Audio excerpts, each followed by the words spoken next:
No, I need to go and see what they want. Oh, did he do the score?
How was the 3 dens this year? Yeah. I keep trying to persuade my wife to let me go. I need. My son's getting more and more accomplished. He's actually going to be probably within the next couple of weeks. So we're trying to do a family there, bring a sequel team up to us. No, not yet. We've played. That's 2000. I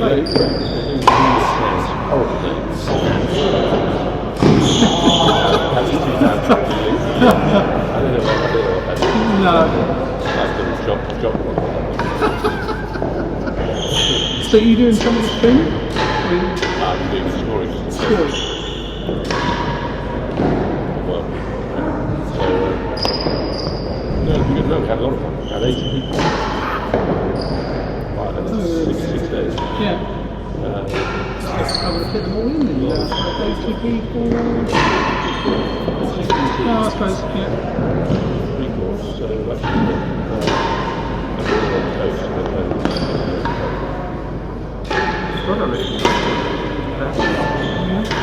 That's scary, what? Scarily enough. What's come to when I recognise your face?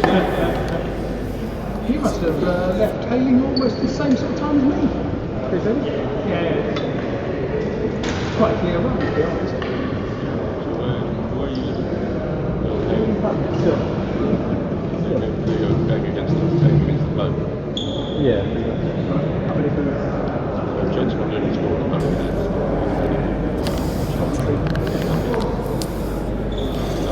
So I worked out one thing from last night. Two things from last night is if the crowd are clapping, you can't hear me. Secondly, not to make any big claims about what I know about people winning, being runner-up, what have you, in real tennis tournaments. Welcome everyone. Neptune British Open 2016 doubles final. About to start. You've just seen that the guys have warmed up, ready to go. Just saw a coin toss, not sure who won that. By the way that Ricardo and Bryn are coming to this end, one must suspect that they won the toss. Bryn Sayers, Ricardo Smith. An old partnership, but maybe a slight surprise in this final. Get away with the title holders, Steve Agona and Chris Chapman. No surprise at the other end, except perhaps for those sleeves. Tim Chisholm and Camden Riviere, the world's #1 elect, as it were, in doubles and world doubles champions.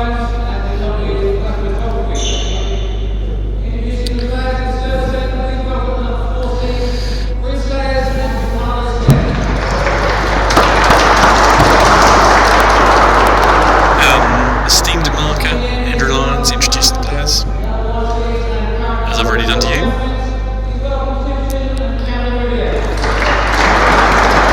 Drew was the marker last night. I don't think there was an error at all in his path. Slightly unfair, but that's what we've come to expect from him. Sayers to serve.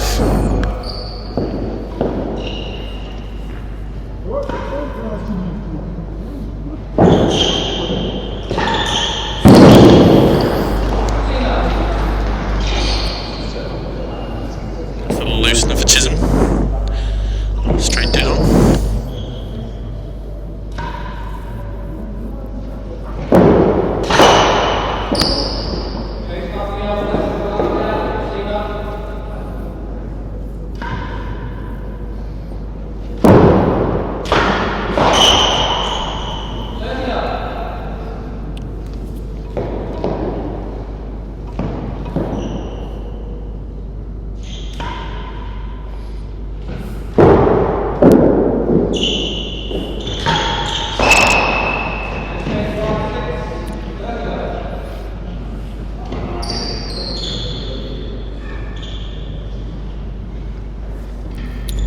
So you might recall that Bryn and Ricardo made a World Doubles Championship final a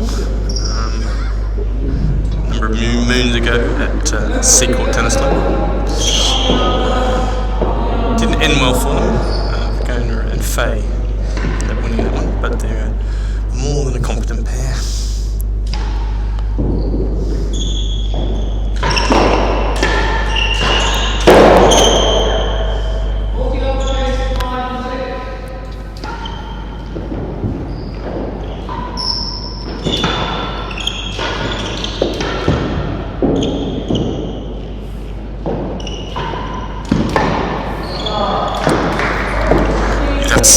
Sayers provides the steadiness to the team, and Ricardo firepower and flashy stuff.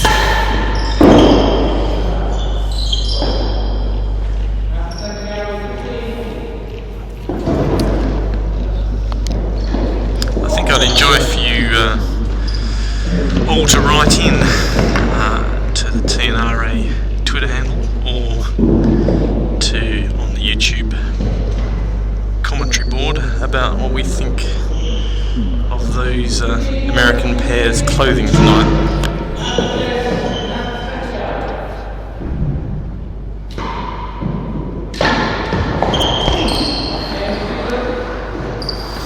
Chisholm beats Sayers cross court. First game, Americans.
also must listen back to the commentary last night because it would have been the Guinness speaking if I had in any way inferred that Chapman was injured in their double semi-final.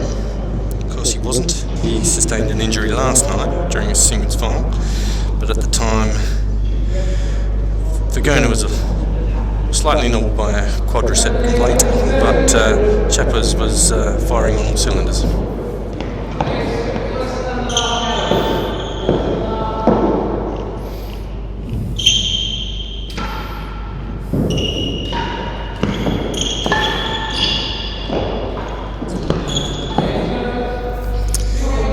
Game servers, 2 games to love. Maybe a fraction easy for them, those two. A couple of errors from Bryn and Ricardo.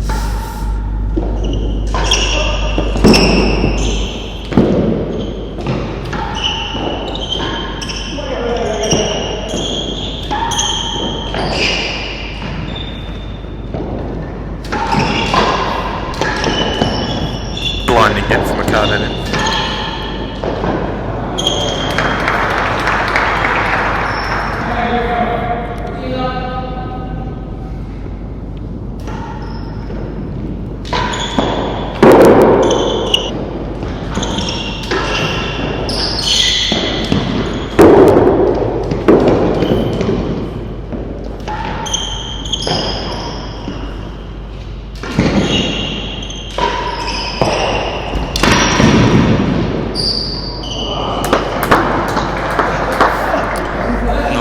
For Chisholm. Tam low. Didn't give Bryn much to play with.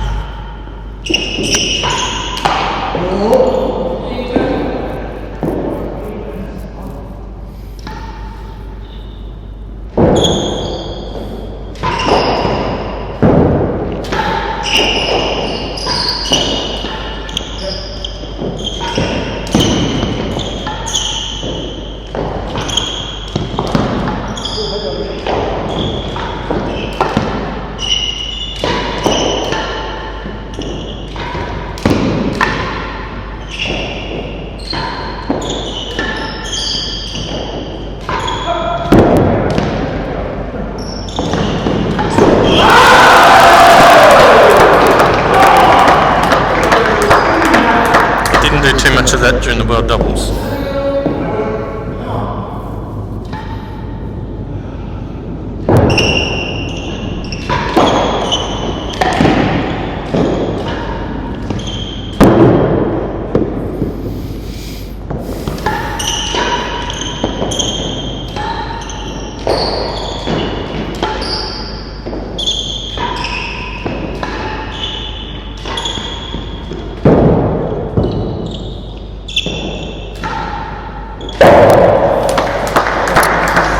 Quite an array of rackets out there, you'll see. Bryn sporting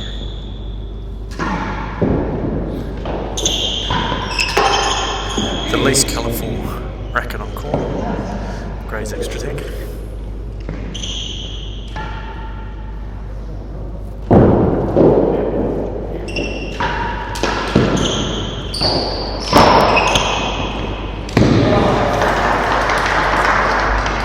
Tim slightly more colourful. Gray's racket.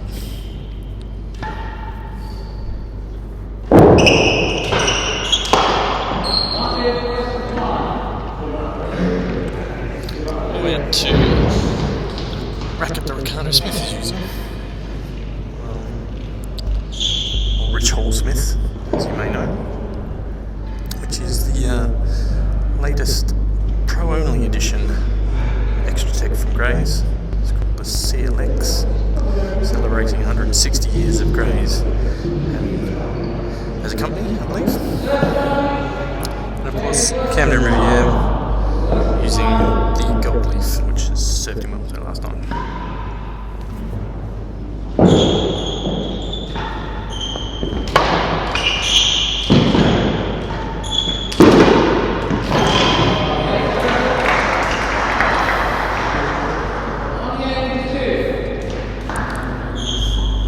On the board, 1 game to 2.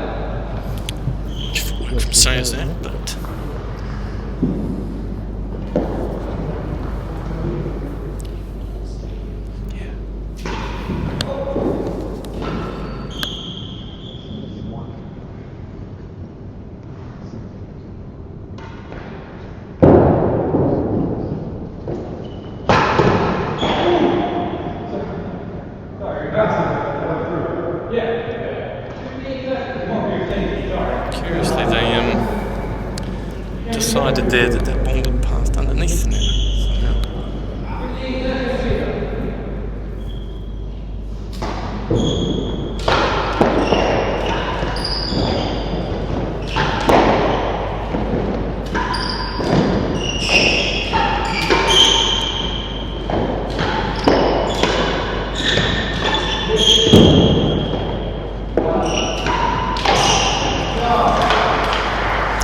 I count 3 Chisholm volley errors already. It's very strange.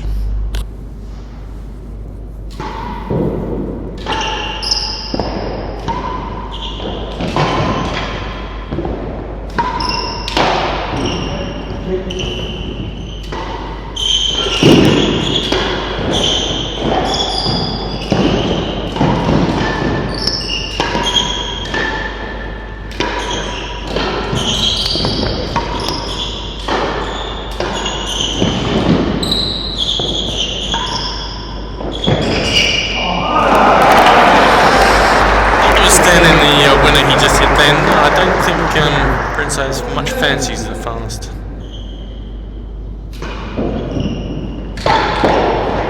Volleying rallies, sort of thing.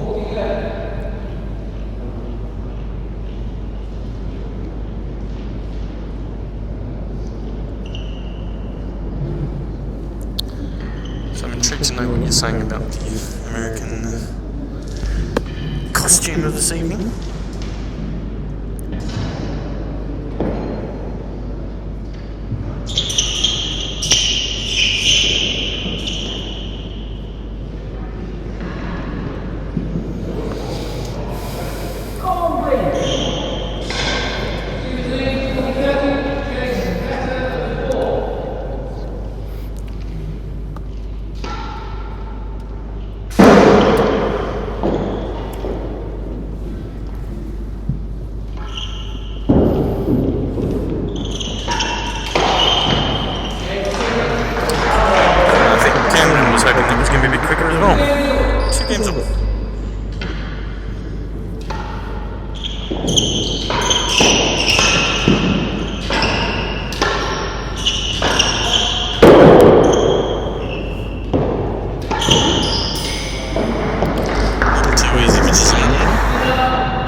You can communicate in support of the Americans' attire. Not that I think you would, but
dirty on himself for letting that one go. Make a juice.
Sensed Camden creeping up from the timber. You'll see that Ricardo will hang back at about chase 5 and 6. Essentially, the more you respect your opponent's return of serve, forcing, the further back you're going to stay.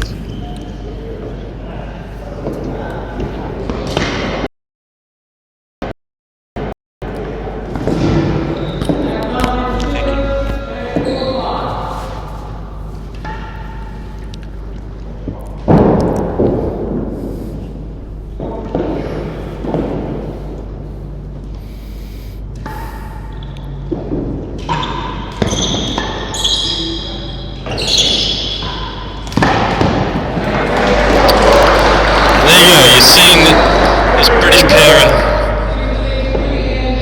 more than up for this fight tonight. 3 games to 2 to them.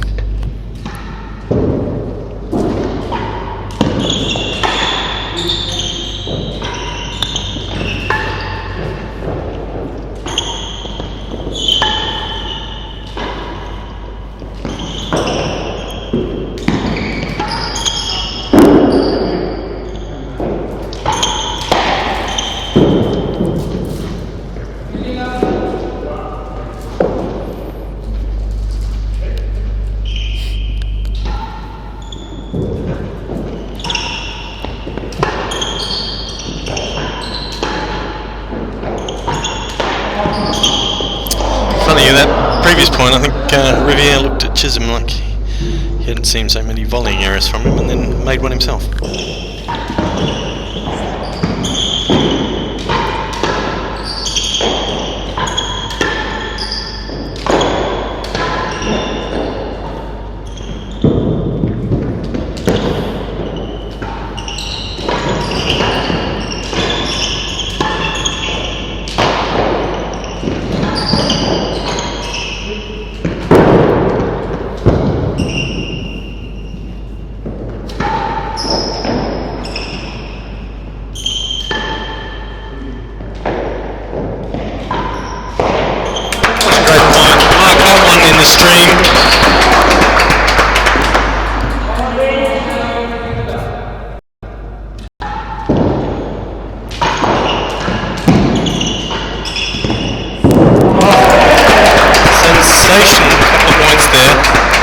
Definitely mark those ones in the stream, go back and have a look at them. Really good choices from the British pair. When under pressure, they put it all up.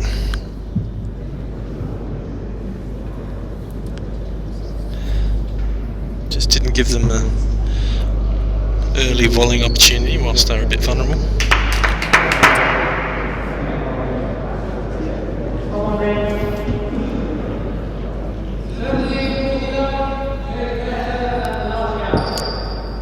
This is for a 4-2 lead.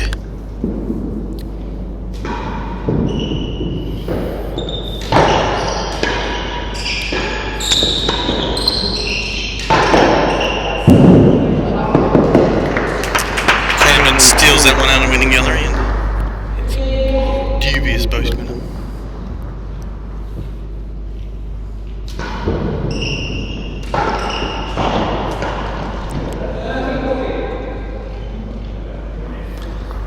very big point now in the context of the match.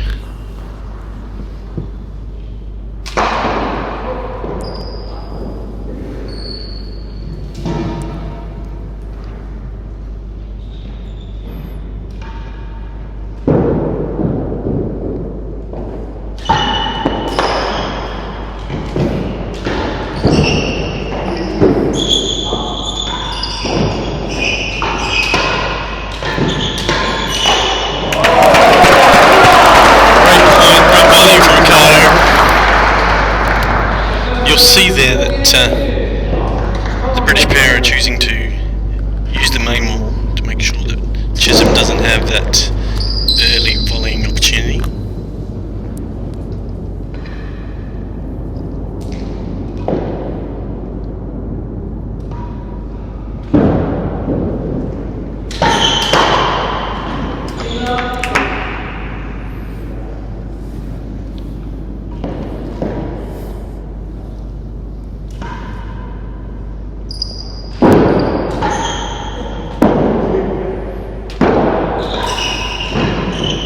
There it is again.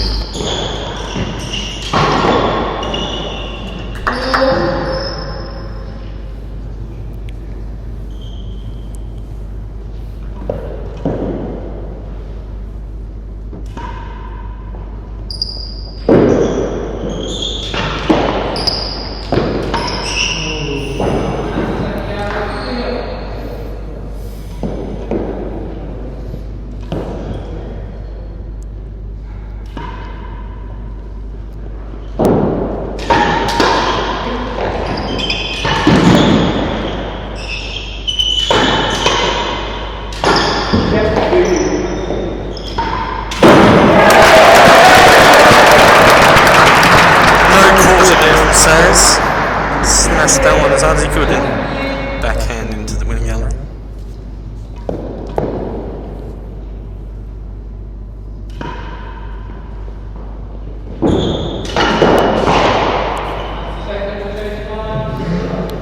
So going back on that point, it's using the main wall to ensure that the person who's defending the tambourine grill leaves it and the ball goes behind. It's not so much winning the point, but buying yourself some time at your end while it takes longer for your opponent to hit the ball. And against the Americans, who are looking to be assertive the whole time, that's quite a win.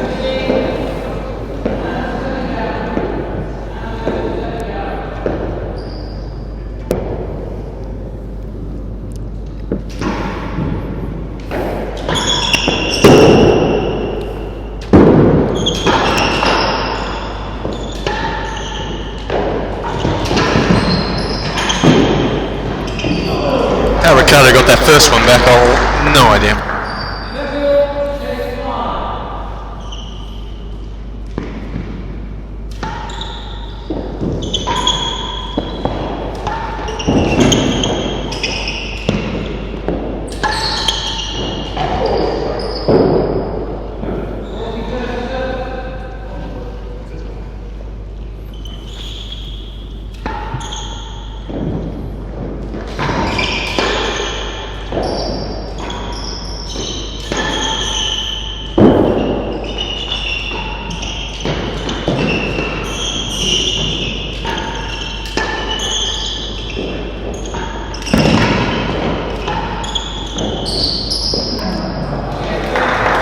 Outfoxed that time.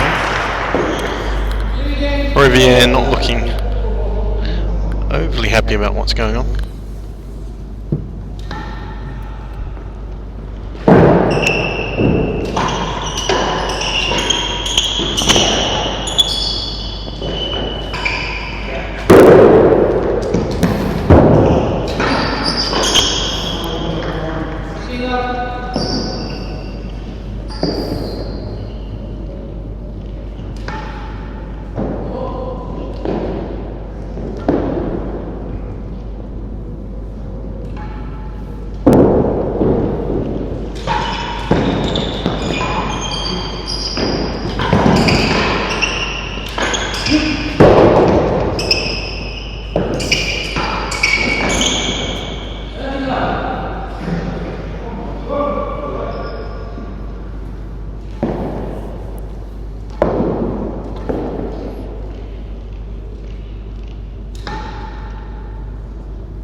Chisholm a bit casual about getting in the way then.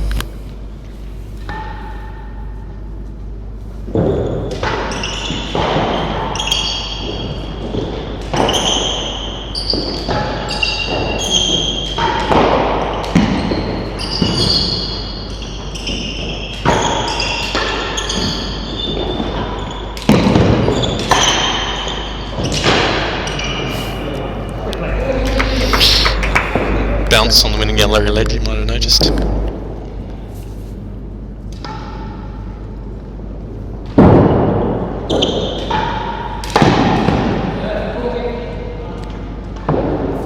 Big point here. Brits will want this one. Back to juiced, but they probably don't deserve to be.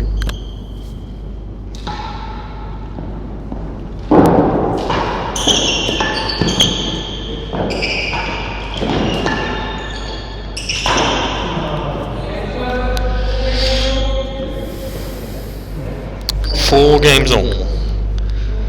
Brits afforded themselves a smile then, but be disappointed.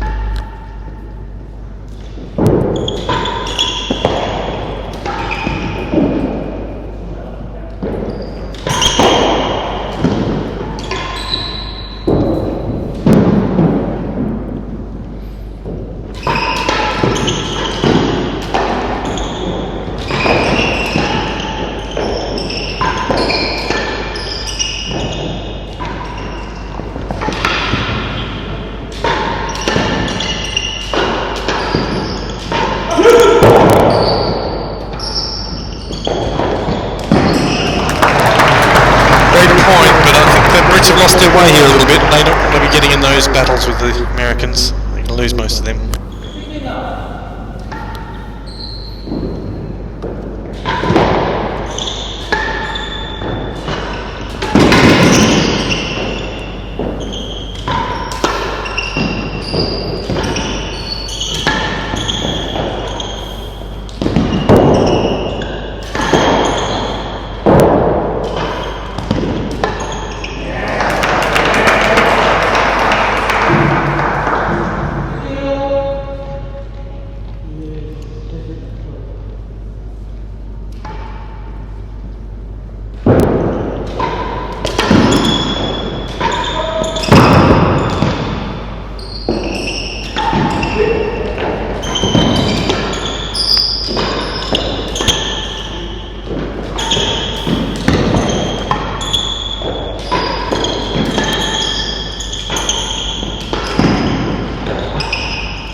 Has the second gallery post win of Chisholm into the winning gallery.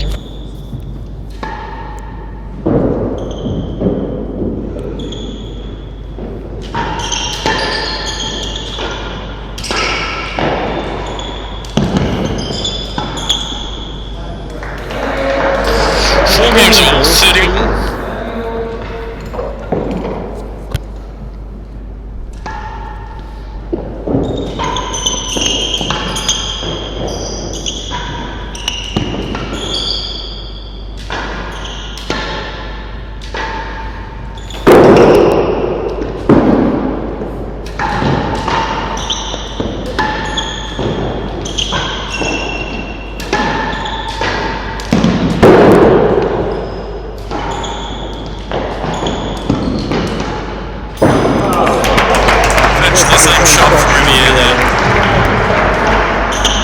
Could have just clipped the second gallery post, but didn't.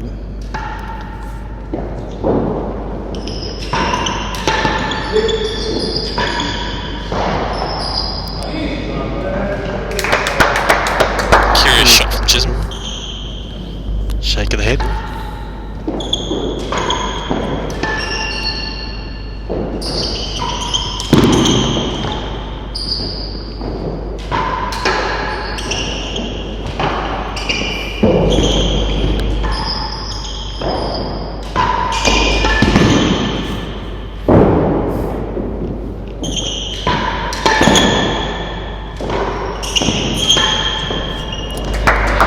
I'm the British player. I'm looking to miss hit every second one, I think.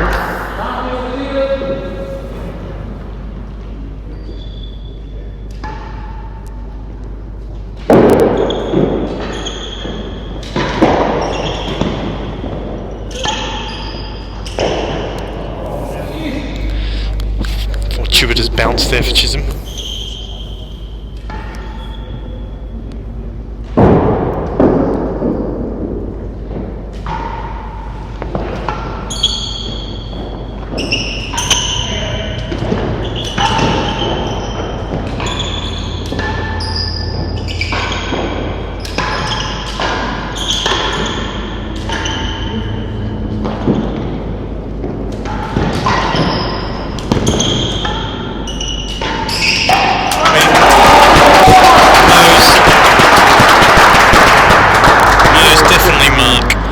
That's part on the stream. Sensational point.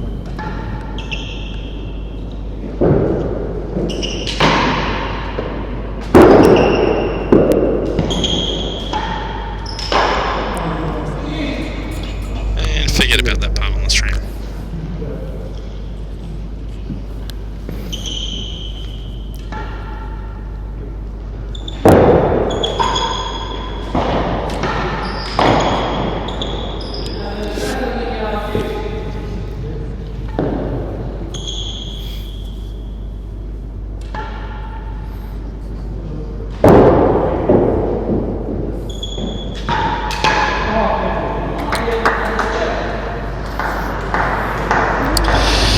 So, biggest point of the match coming up, 4-all, advantage to the Brits, and has a chase.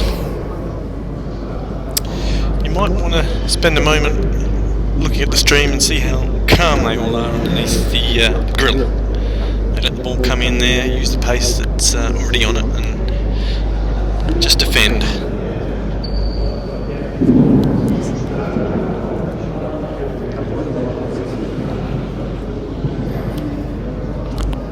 These players very adept at that role. Has it better than a yard.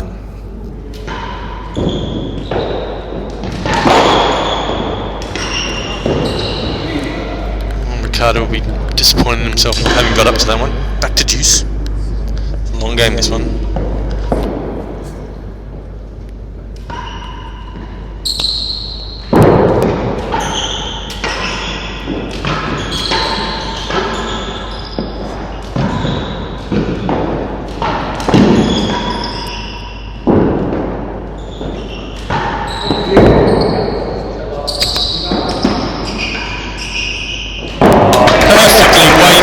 Bryn says there, didn't hit it hard, just got it where he needed.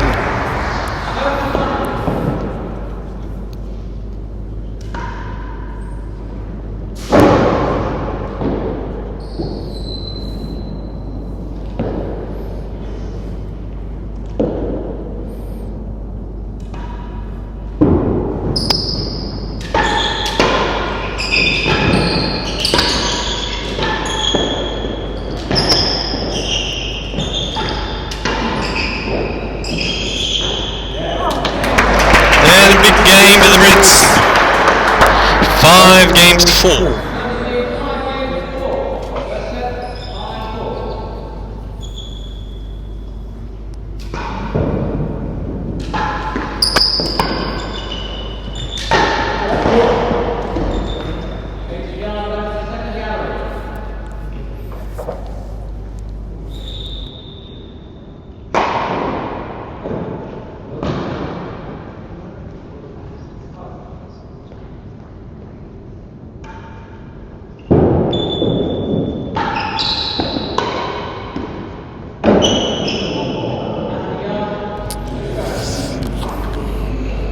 Unlucky. Chisholm might have given up on that one. You might be wondering what that Ricardo Smith serve is about. It's not an error in vain. He's really trying to slow that railroad down. So it's not with Riviere too early, and also forcing him to create pace on it if he wants to hit it hard.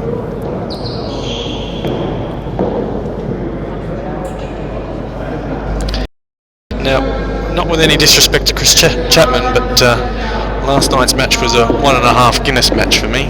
I'm getting a feeling that this might be a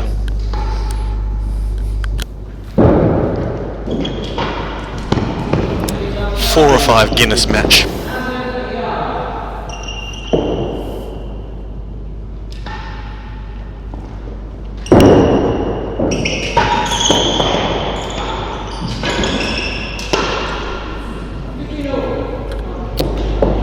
They normally come away with parity, those two hazard chases.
At the back of the court, you just play the person at the back of the court that hits the ball,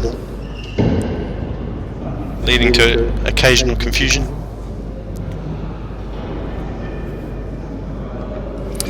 The other thing you'll notice, I appear to be picking on the Chisholm forehand, but I don't think it's that so much as keeping the ball away from the dual world champion on the other side of the court.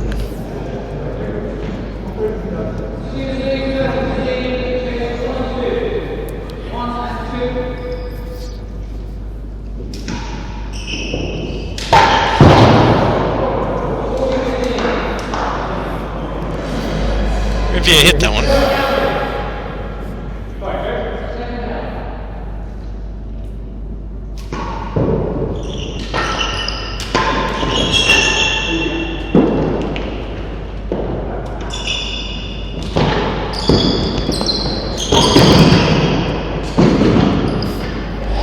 So he's got a bit lucky for the Brits there. Parallel to the back wall.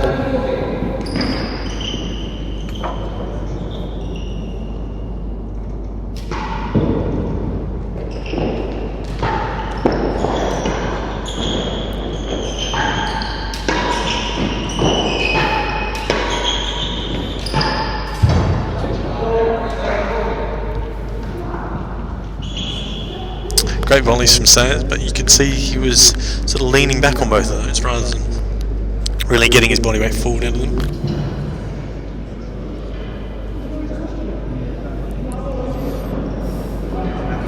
Would have liked to have had a speed gun on that Riviere force just a moment ago.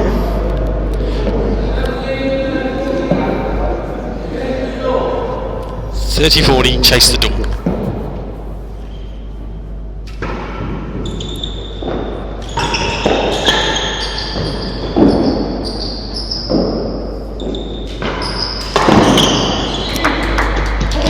Curious decision from Sayers, but it got the result.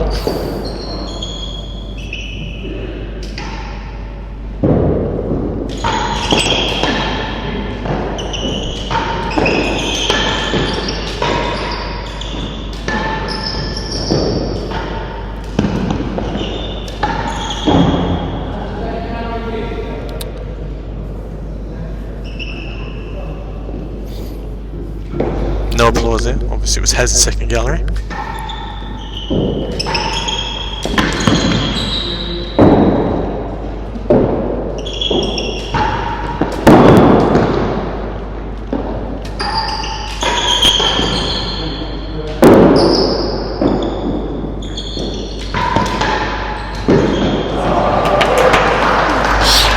to say that the Brits were doing a pretty good job of limiting Riviere's influence in this match, and then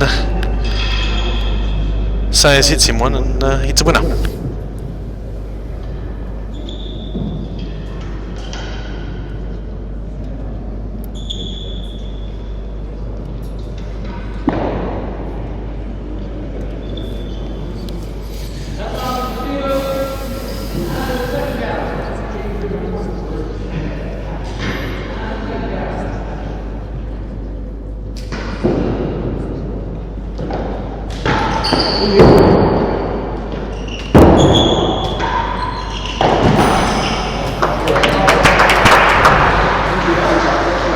Went for the nick, got it.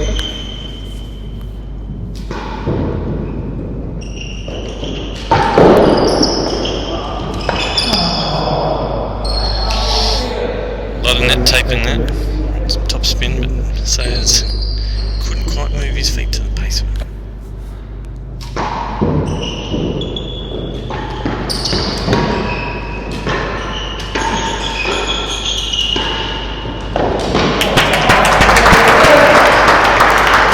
Lovely play from the Brits.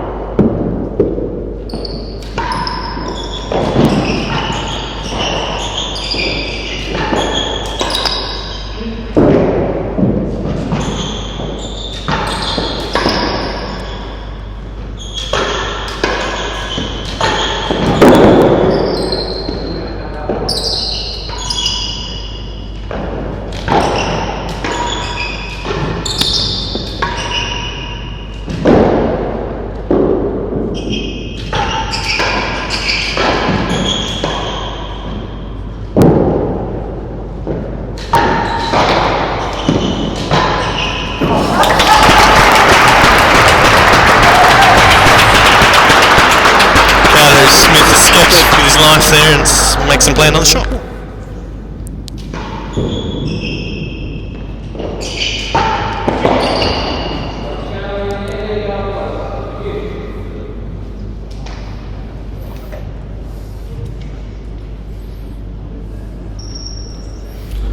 Couple of great exchanges there, and then we're back at deuce, just a change of ends.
Chisholm didn't tap that none. 5 games on, apologises, I'm not sure he really means it.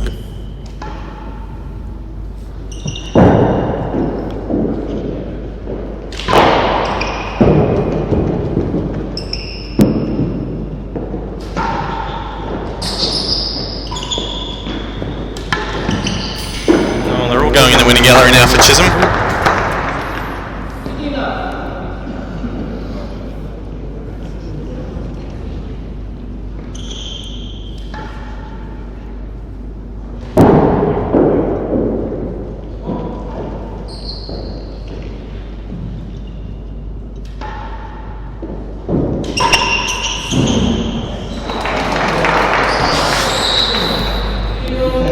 Chisholm irritated Sayers hasn't curl that one in.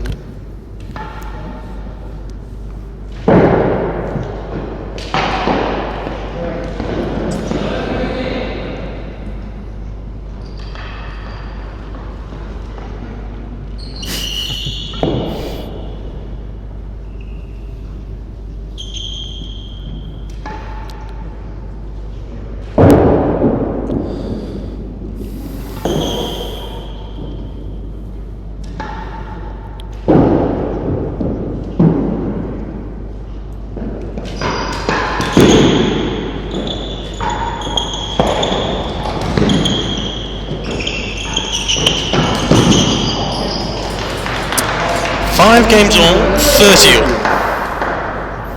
The last game was epic. Maybe we've got another one here.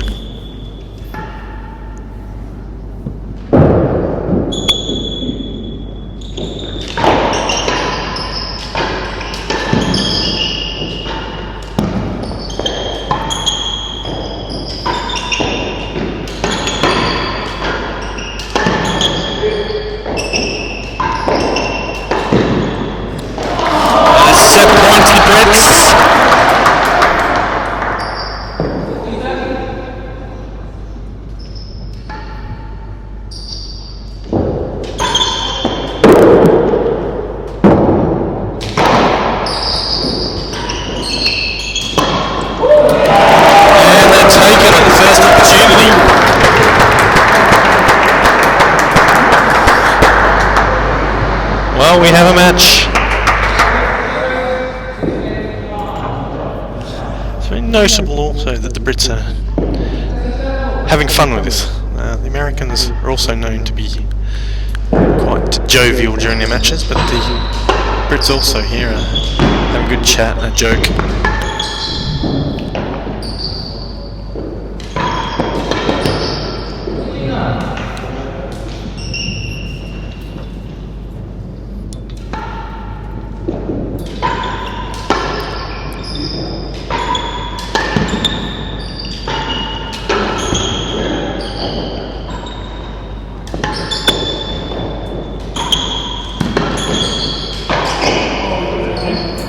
You'll notice there was no tactical change of the return of serve there from the Brits.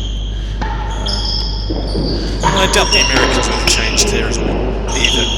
I think they both know that they've just got to play a bit better, and that the Brits are also playing very well right now.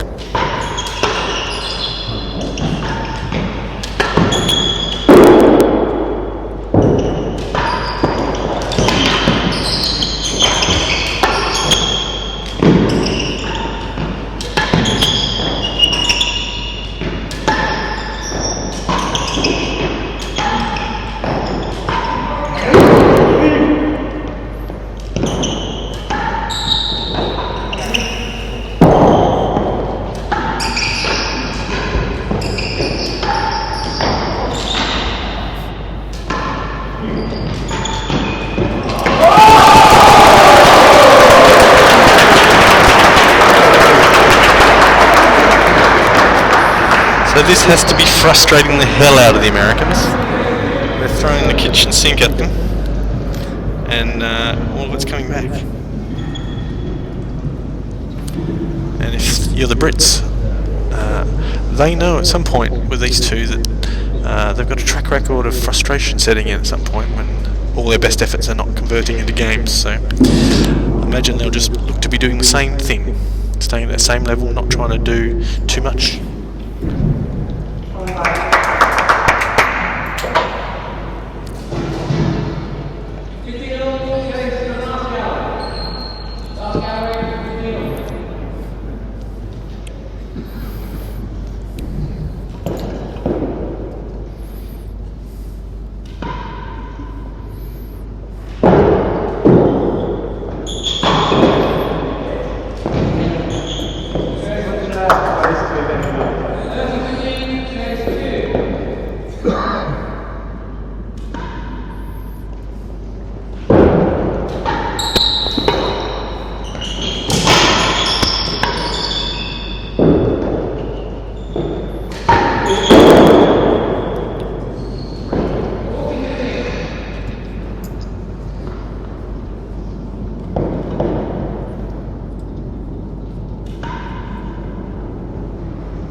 did you haven't written into us too much about the Americans' attire?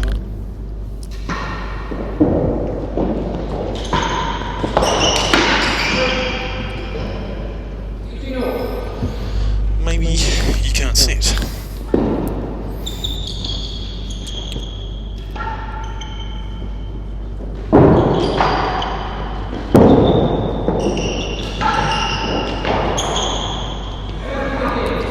Everybody see me looking at the back wall. It bounces.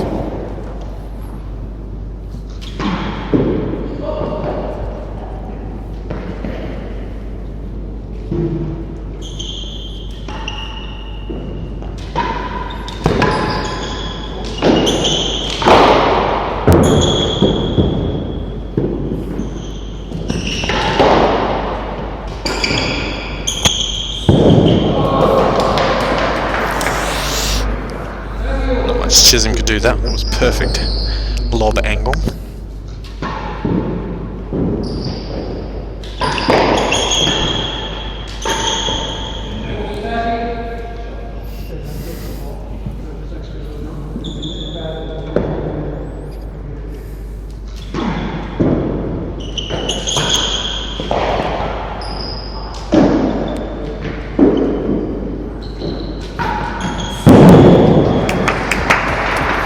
Both the Americans left that one, I think.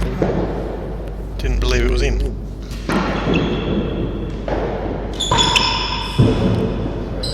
And another from Bryn.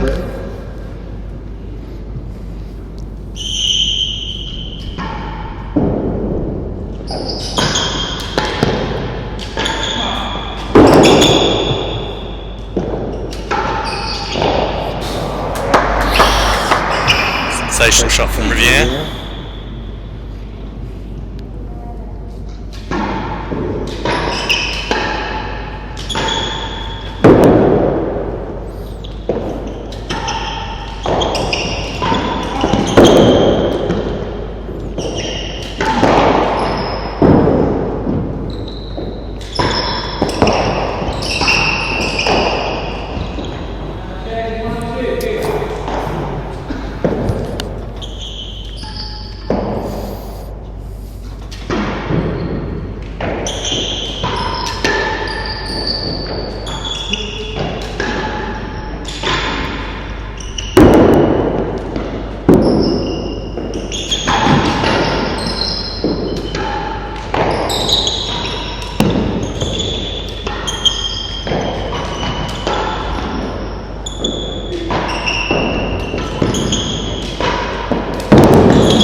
This stuff is preposterous. I could particularly watch this Riviere Ricardo Smith fight all night. Seems the harder that Camden hits it in there, the more that Ricardo loves it.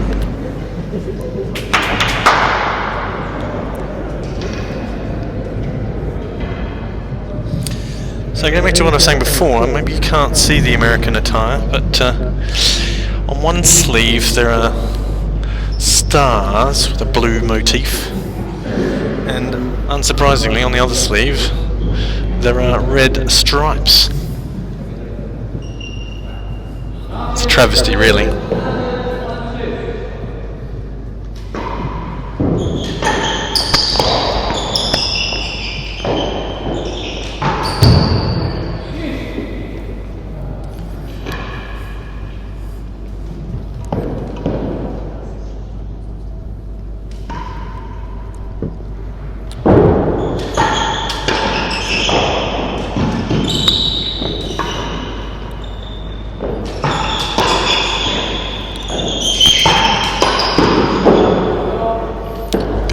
Juice on that Riviere force for Sayers.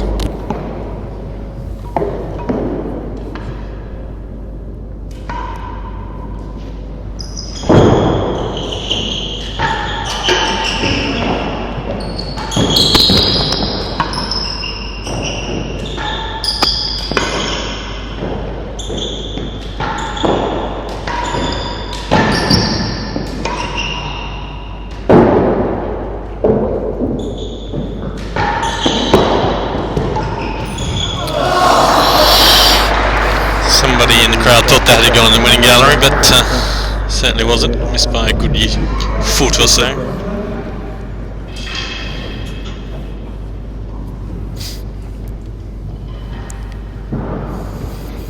You sort of run out of superlatives quite quickly with these guys on court. Try not to repeat myself too much, but it's inevitable.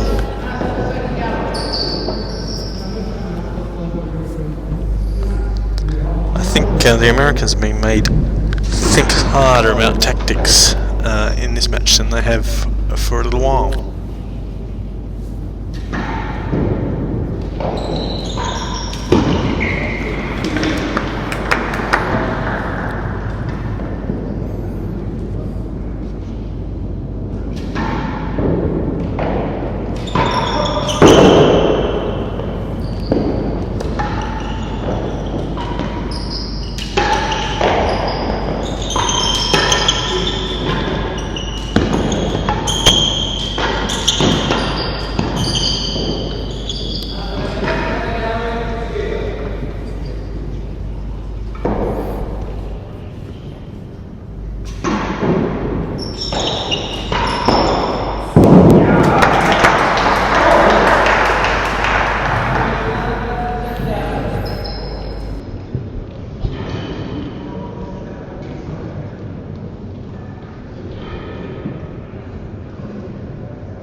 Being frustrated here. Being very frustrated.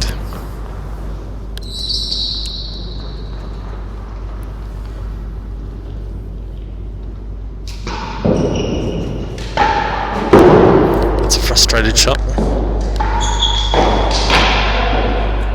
And a good choice from Ricardo down the middle rather than to where Camden was expecting the winning gallery.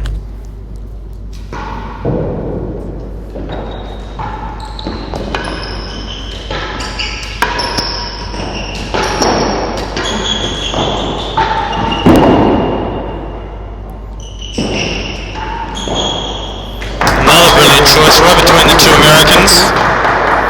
Chisholm's looking at it, but you know what? That was just a great shot.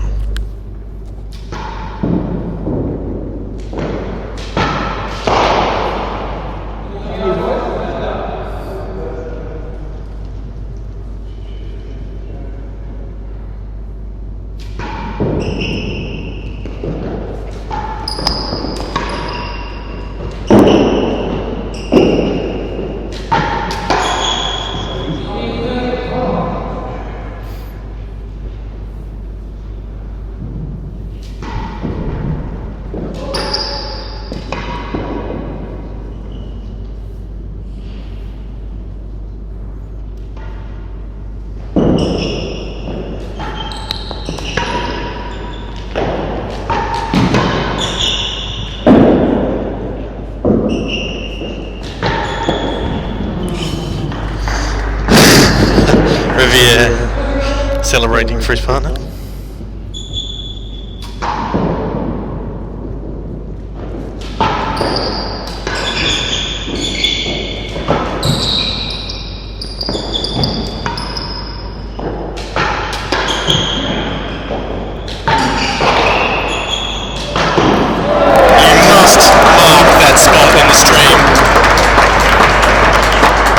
Escaped with his life, and this time between the legs, back over, taunting the world champion Riviere, who obliged by smacking the ball into the net.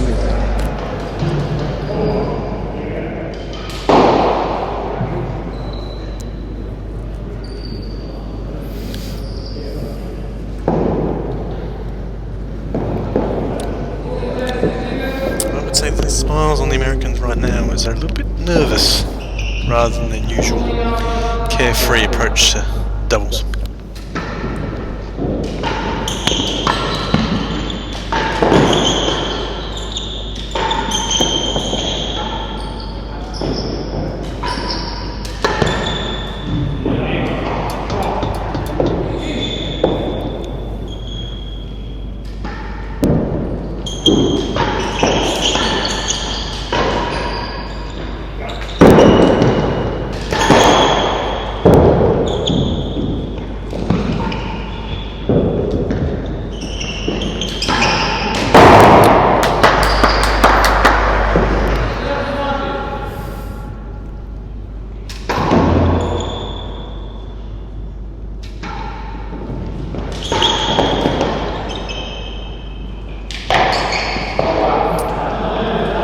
Fair bunch of the old grey CLX frame in that one.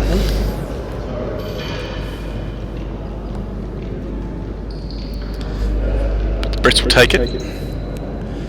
Advantage to the Americans, but Brits come down with a decent chase, courtesy of that mishap.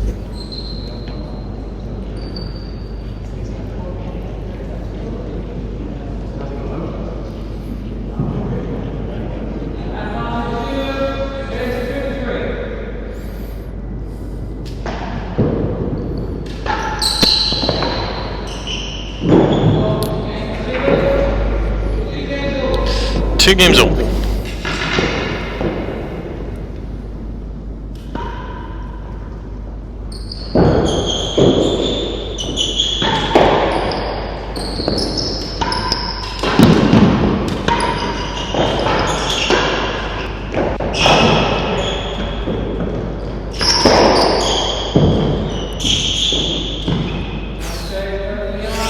Very well left from Chisholm. Has a half yard, didn't quite have enough on it to get over the line for the Brits.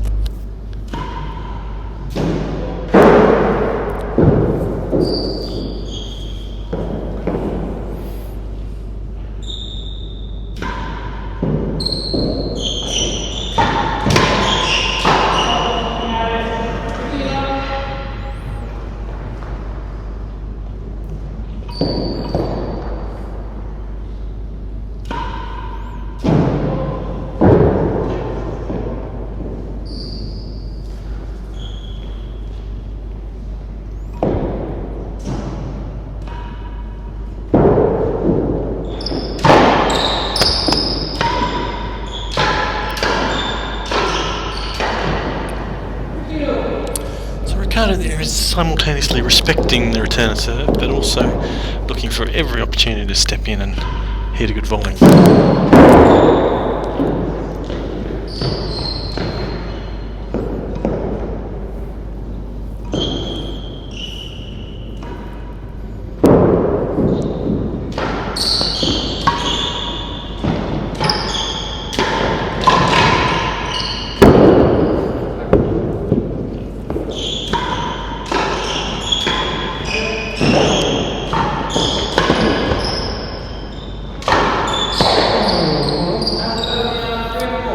Mishead of his own there, Chisholm, for that chase.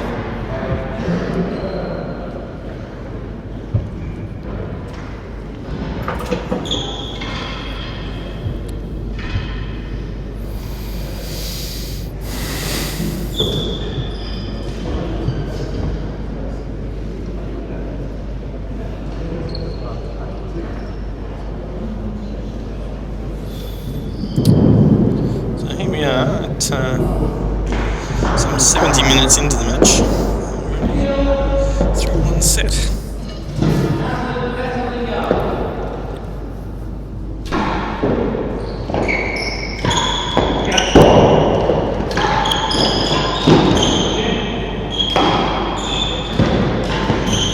Really difficult one that for Ricardo, had lots of funky spin off at a miss hit from Chisholm.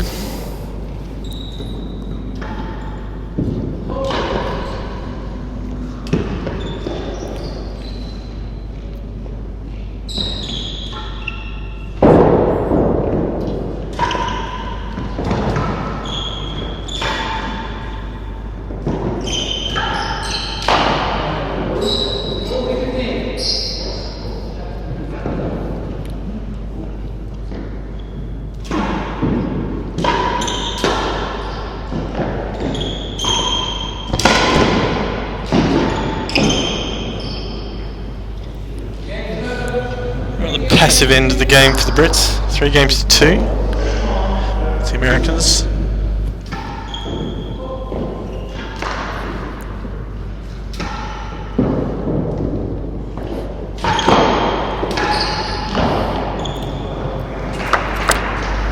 Ripped topspin winner there from Riviere.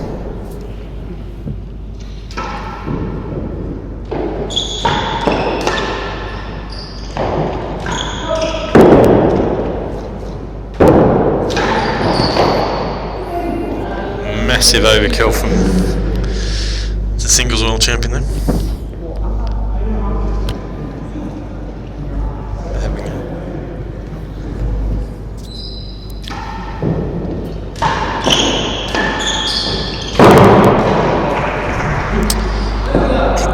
I don't know if there's a period of inattention from the Brits, quite what.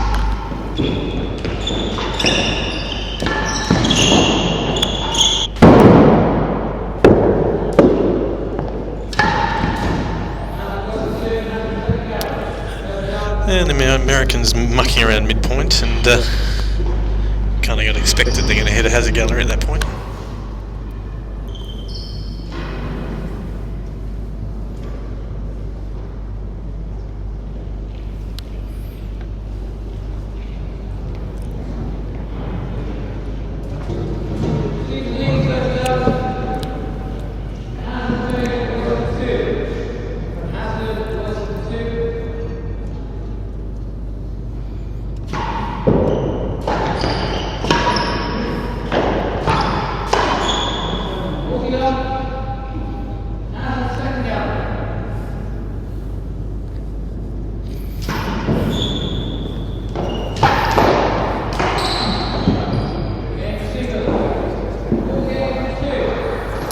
Four-2 to the Americans.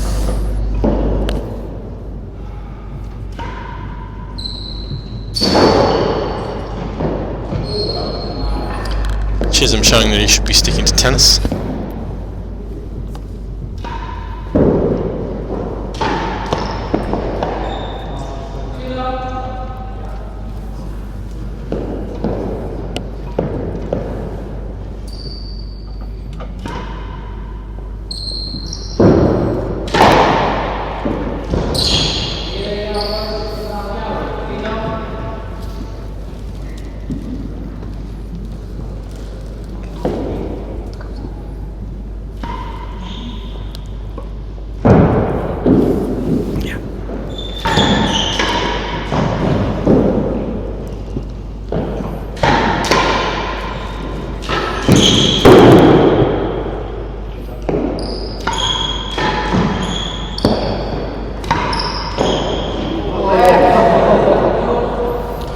Chisholm did well not to cop that ball in the heel then, give away a stroke, but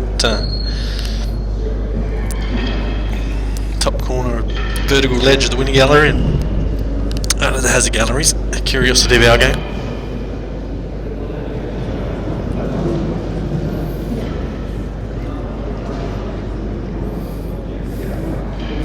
Yeah, so the Brits' level has dropped just a little bit here. Without an opening for the Americans.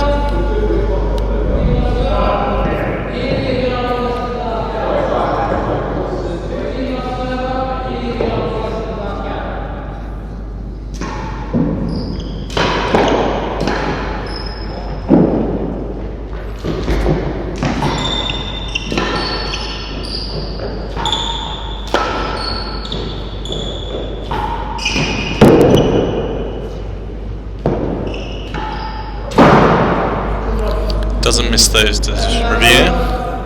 They've been countless hours practicing all kinds of kills into those hazard galleries.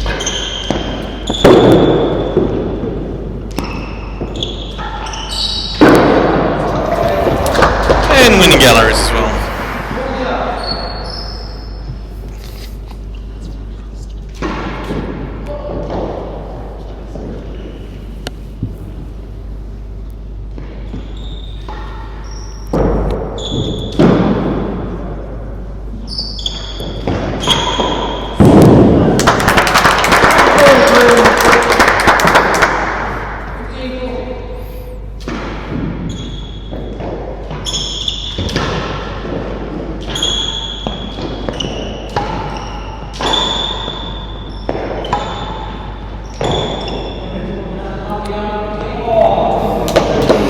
think Ricardo might have be claiming that he deliberately left that one, but I don't think he knew anything about it. And another important score update. I've had my second Guinness brought to me, so that's where we're at on that. Now, in answer to one of our viewers, a certain Chris L, of course, there are fewer short chases in doubles because between two world-class players, they're doing everything within their power.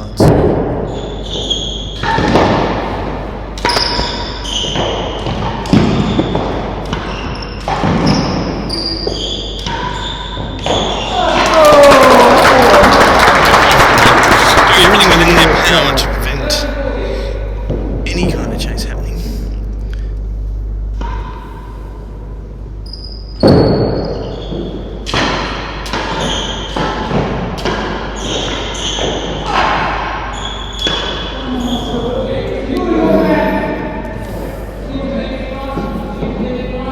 Americans 5-2.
Sensational point.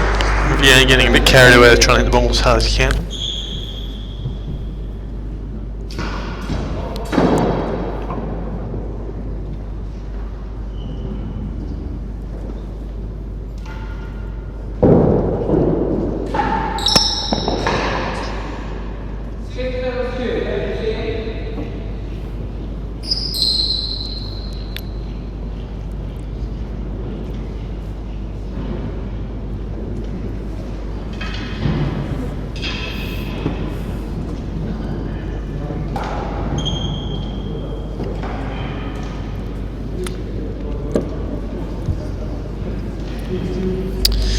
Yes, so not many short chases and lots of forcing, looking for that first opportunity to hit the ball hard at an angle or into an opening.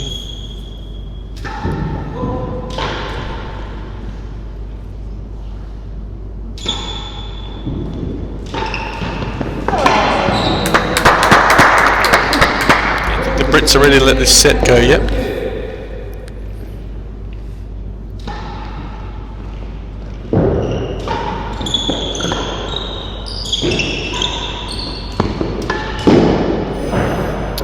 To Kenny from Chisholm though.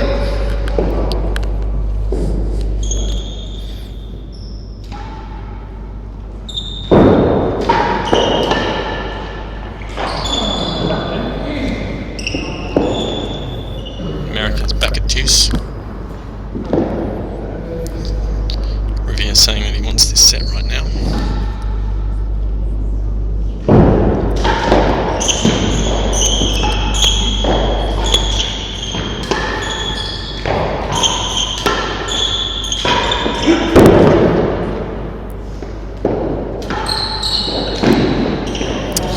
From my vantage point, I can confirm that that last serve went above the rafters.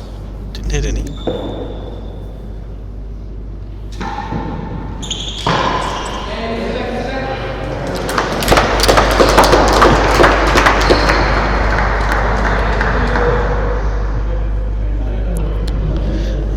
toilet break is being asked for. Not that that's the most interesting part of this match.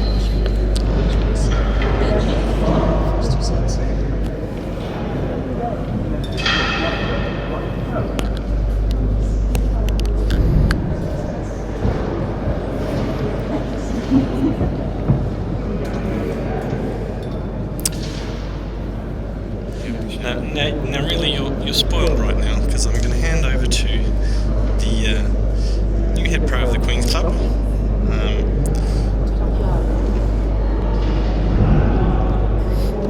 I've been told to talk loud.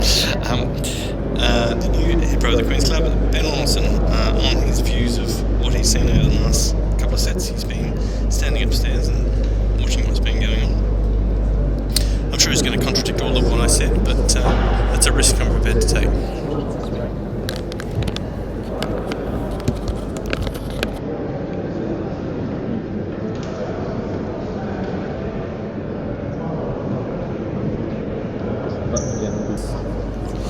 Hello viewers, listeners.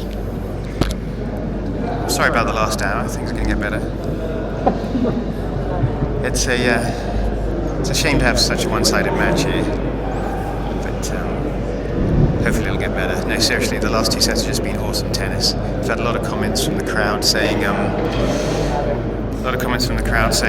why on earth do people come along to watch singles when this kind of doubles happens? It's been some truly awesome tennis so far. Pretty solid all round.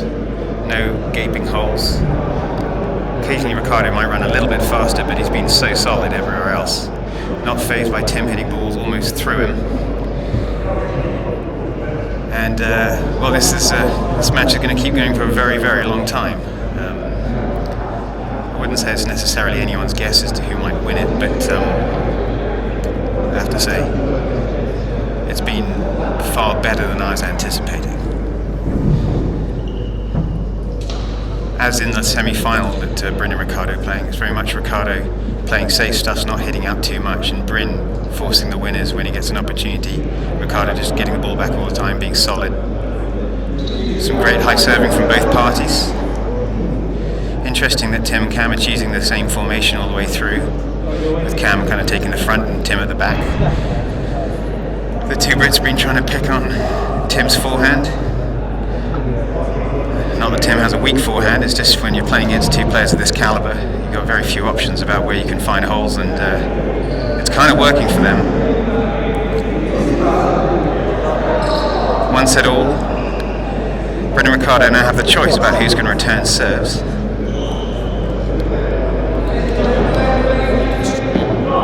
Oh, we have a question.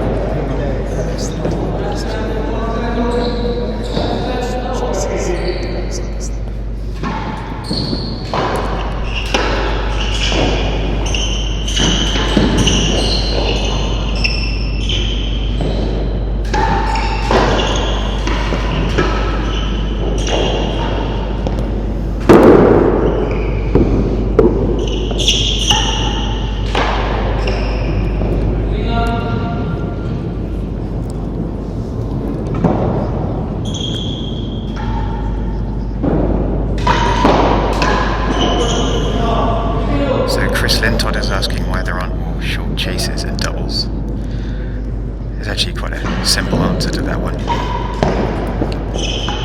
When you've got people playing that are this good, and someone covering in the front, the person at the back, it's far easier to at least make sure he gets the racket on the ball.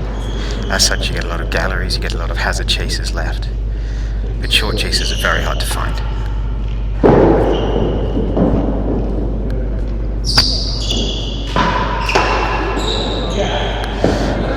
Virtually the only time you might find a short chase is on a clean miss, which is unlikely, or a grubbing ball that hits low on the back.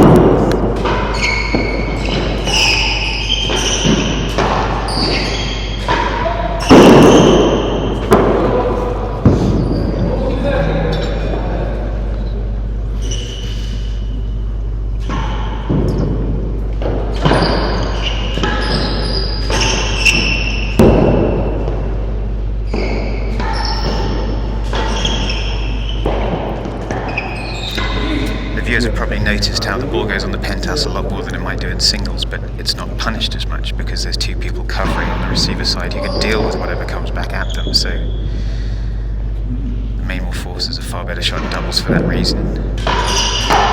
Although not always when you're playing against a lefty. Interesting to see the Americans have adopted this formation. And now they've gone back again.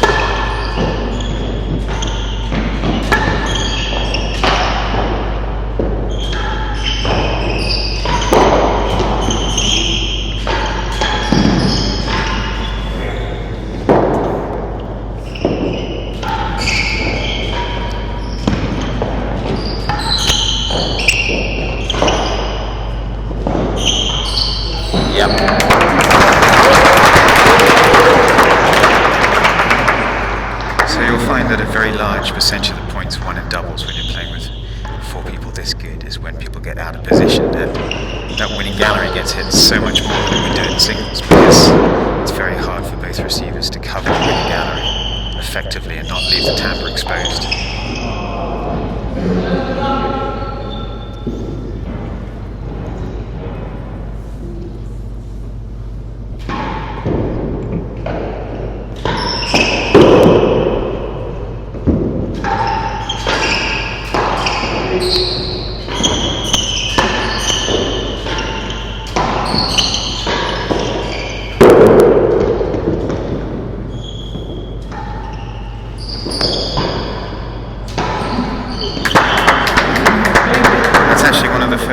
Shots we've seen from Camden in 3 sets.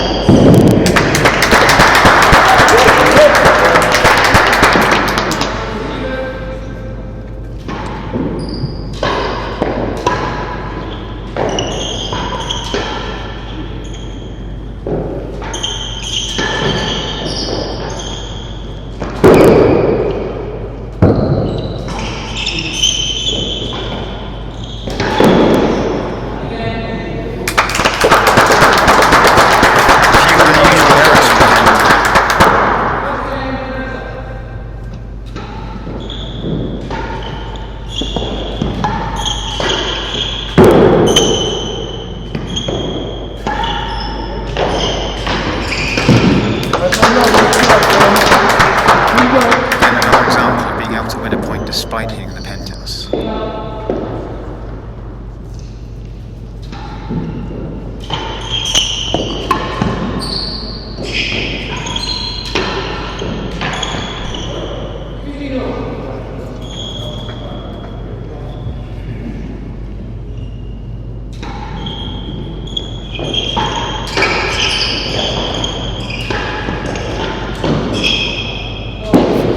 So there we have a good example of why Camden adopting that position in the front can be so dangerous.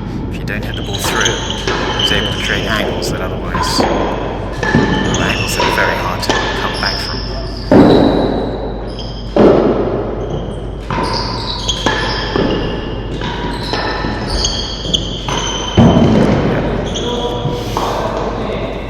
So sometimes Camden, after he's had a couple of good points from the centre, gets even more greedy and exposes the galleries.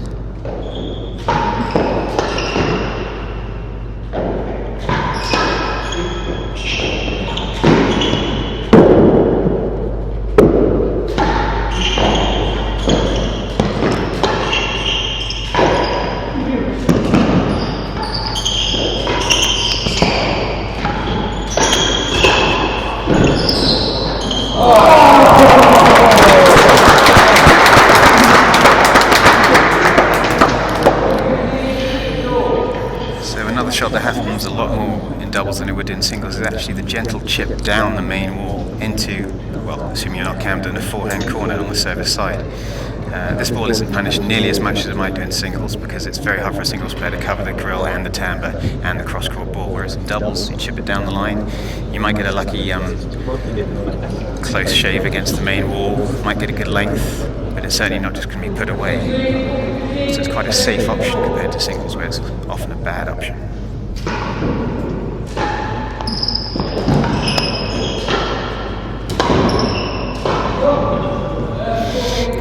That's twice in 2 games we've seen Camden miss a volley that he normally would just not miss. And maybe the toll of this week is showing.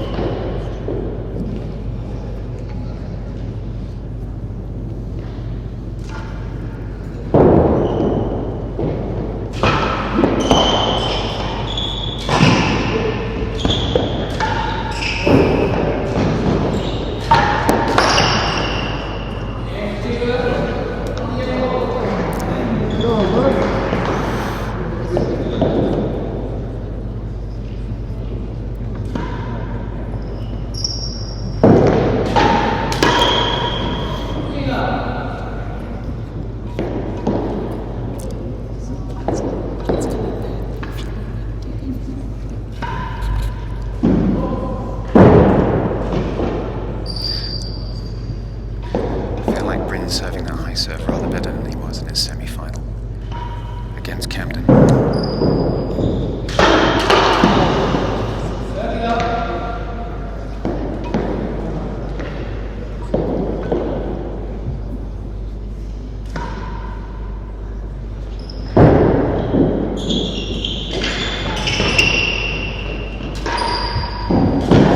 That's unfortunate. Ricardo looking fairly nonplussed by this barrage. I'd be crying for my mum.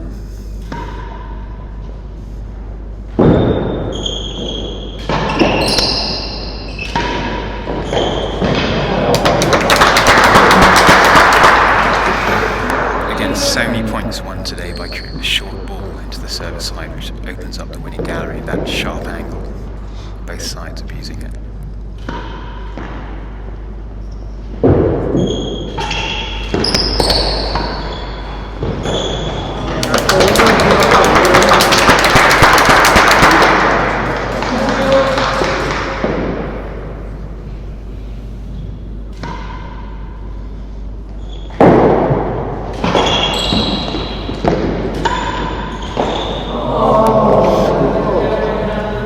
They've been a little bit unfortunate with that shot this evening. It seems very obvious from the service side they're trying to keep the ball away from Camden, which is actually quite easy to do when Camden's in that corner because T&RA and Crosscott's all going to Tim.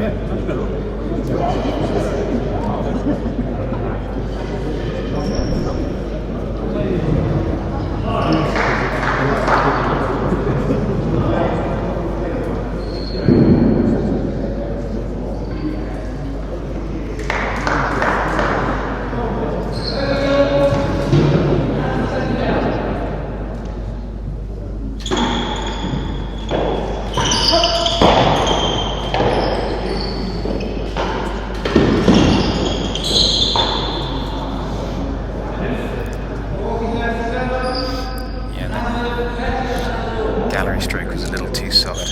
Tim's backhand volley's always been one of his huge strengths.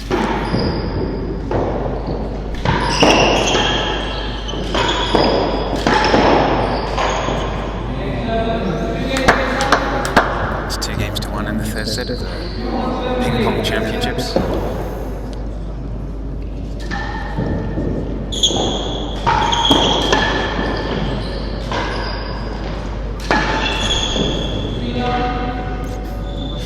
Curious example of the floaty ball down into the forehand side actually getting the winner.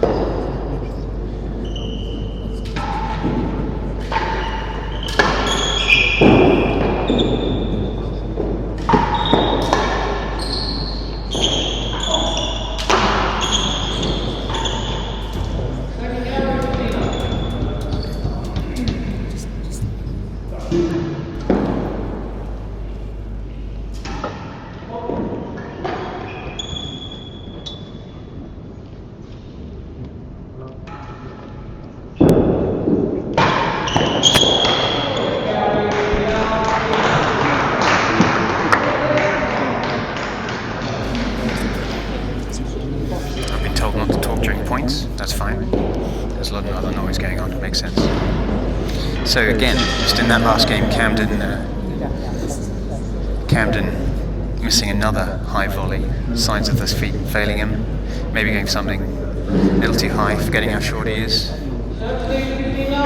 Shortest world champion since Howard Angus. Ever.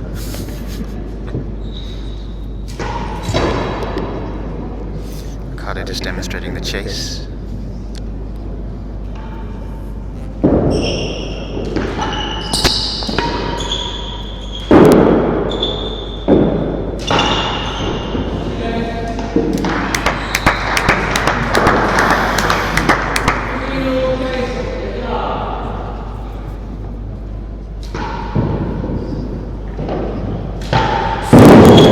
That is just a fantastic shot.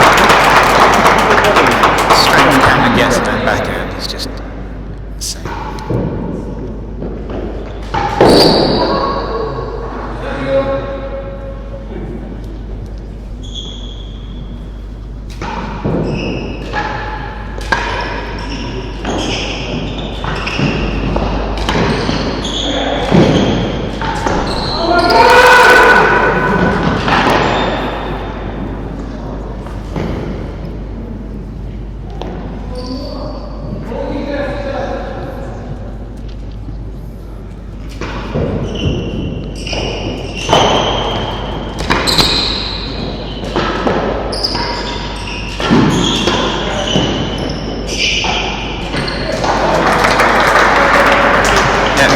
Seeing that kind of missed shot from Camden in the first 2 sets.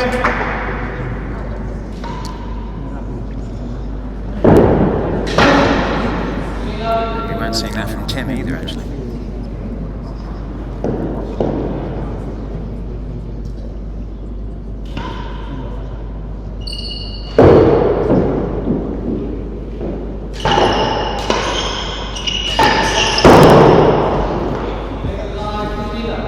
Had a little think about that.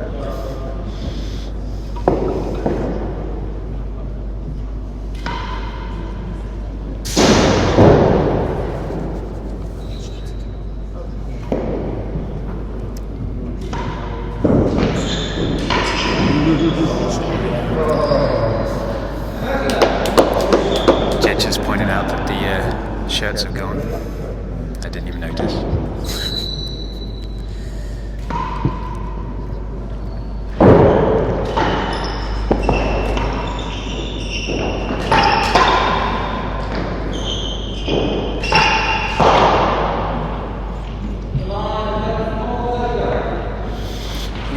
Get some sense of frustration from the Americans here. Kind of felt they had that second set firmly grasped, and they've started to let it slip a little bit. Momentum shifting towards the Brits. When that starts to happen, they might start hitting the ball a little bit harder. Not that they were tickling it before.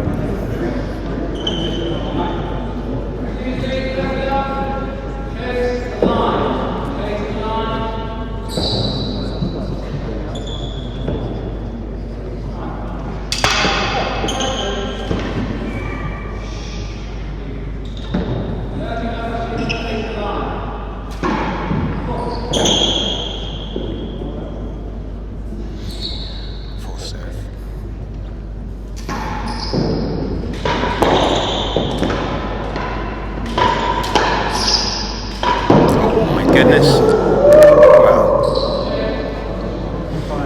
Great shot.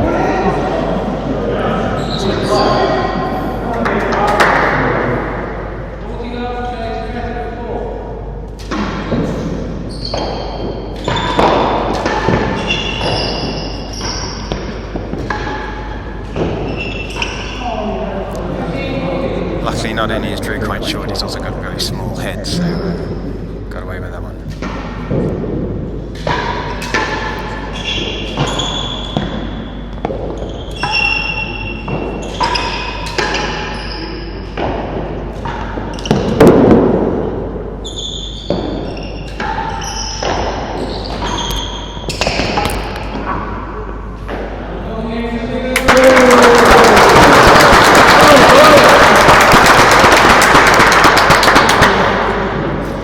Really solid stuff, no errors.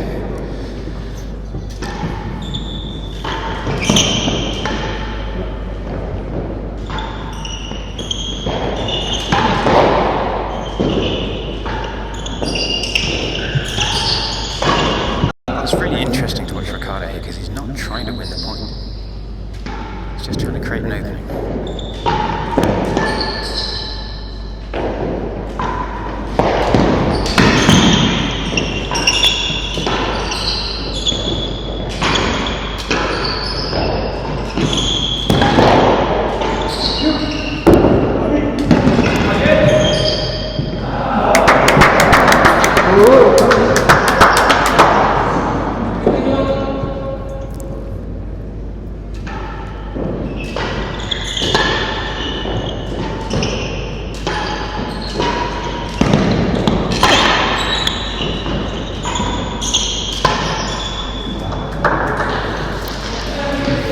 interesting because Camden's taking this position in the middle of the court where he should be able to create angles, and he's not quite finding a hole in his opponents yet.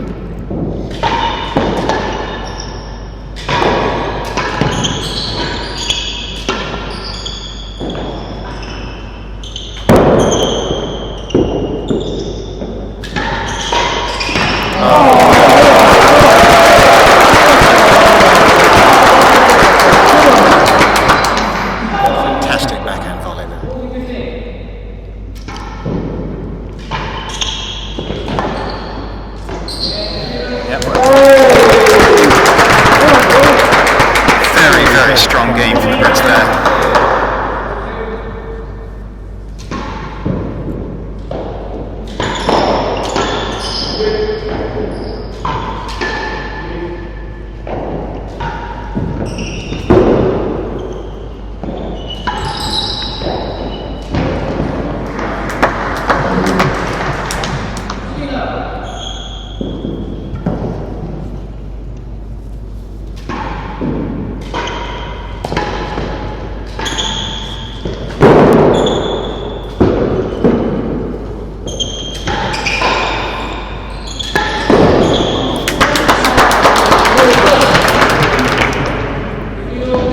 Ricardo's defense of that strong ball just being so strong today.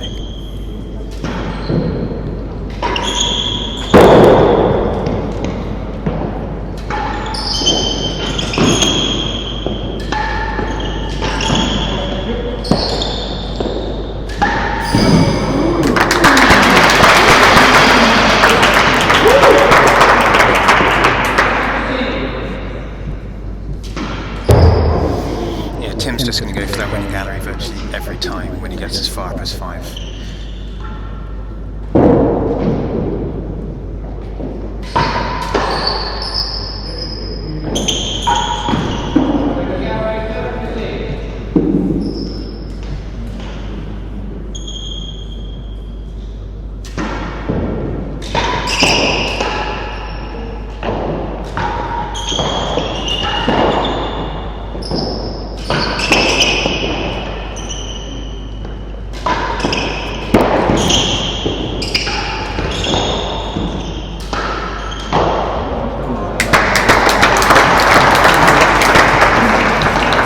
Slight misread there from Bryn, who thought it was going to hit the sideball first. One of the first balls he's misread for a while, actually. Yeah, when the ball comes up the court in the forehand side, from the service side, Tim's almost always going to go for the winning gallery because it just gives you an opportunity to pull your opponents out of formation. Even if you miss underneath the winning gallery, they're not going to do anything particularly useful with it. Slightly surprised Bryn covered the winning gallery when Cam was playing on from the back of the court earlier on in that game.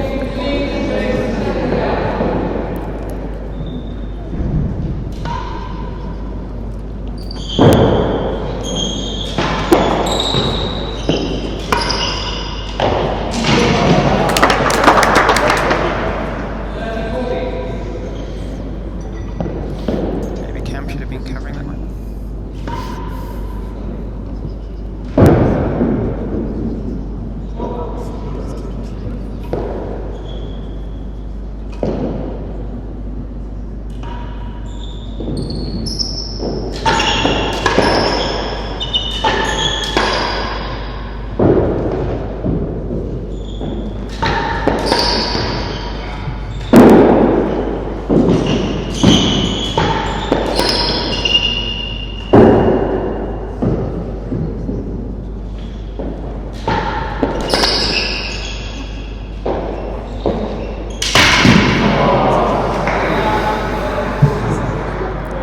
Interesting because Bryn's defense of the hard volley has got so much better than it was 4 or 5 years ago.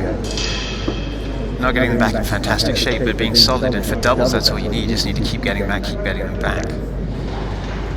Funnily enough, when Bryn gets a slightly slower volley, that's when he's prone, particularly on the backhand side, to hitting the top of the net, letting the ball drop too low and not trying to take advantage on the height of the ball. But with Tim blasting them in there at that pace, Bryn's done incredibly well to get 5 in a row.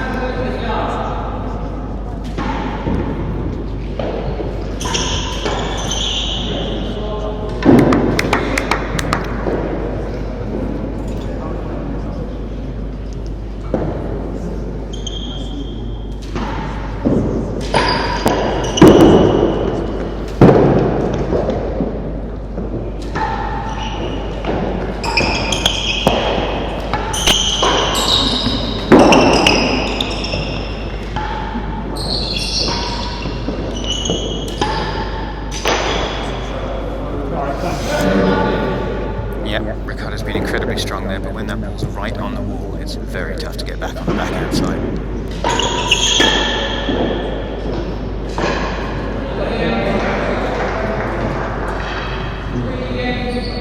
3-4, third set.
By that ball under the winning gallery that pulled the receivers out of position.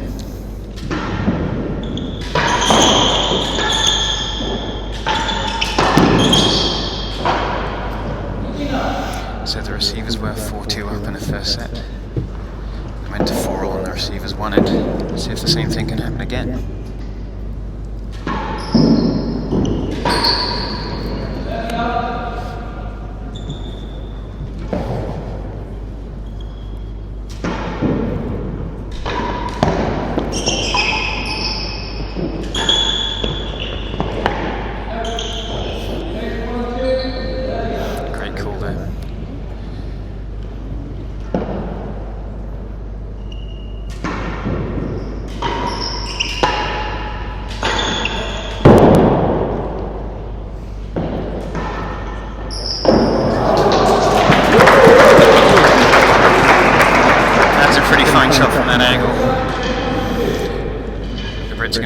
Lost a bit of a cheap game if they lose this one. A couple of errors, first 2 points.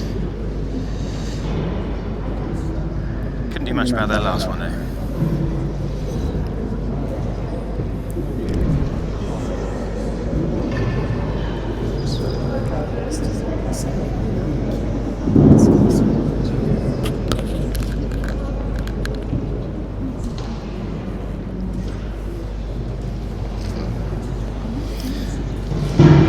Serve to stop Chase 1 and 2 against Tim Chisholm, who likes to spank it.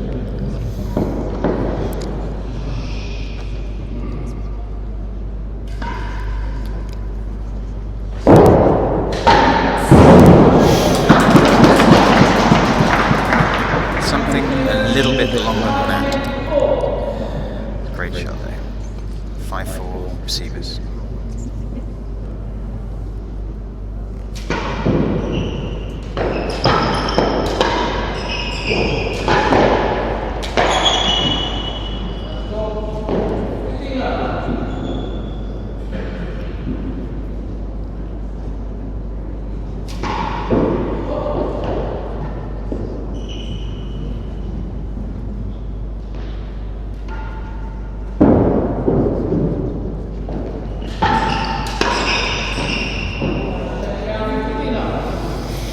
That's unfortunate, but the Brits haven't been doing that badly from the receiver's side.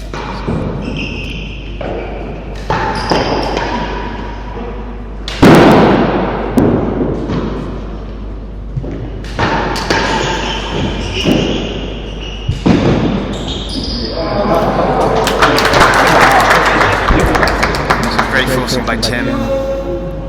Unlucky finish.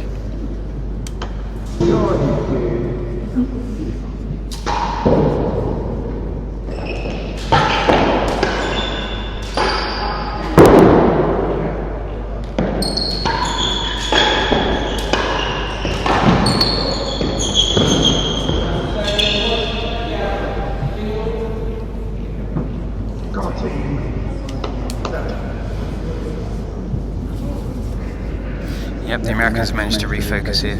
Tim's still forcing well. And where Cam looked a little bit sluggish for 2 or 3 games in the middle there, he seems slightly more re-energized. More re-energized, can you say that? No.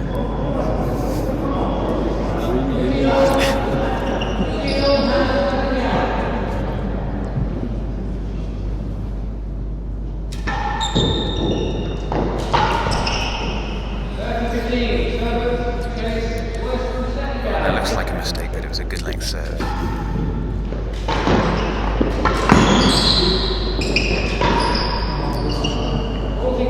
Oh, after such a good set, these two are going to be disappointed with the last couple of games.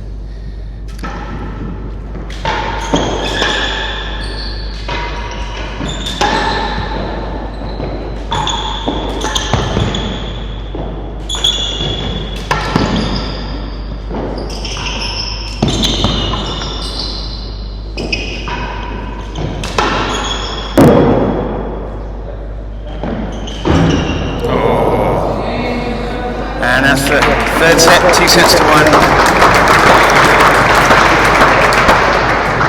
I'm going to pass you back over to your host, Jed Eden.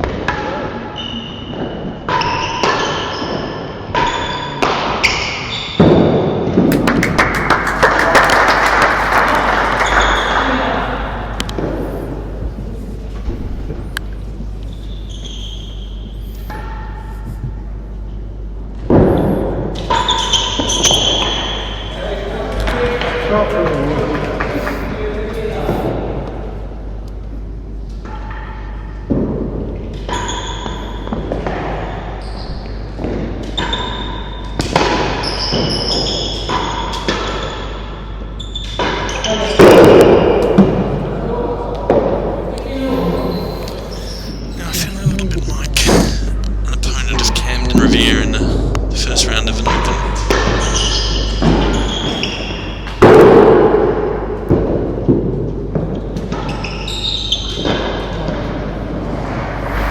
Many thanks to Ben there for his commentary. Penetratingly insightful as always.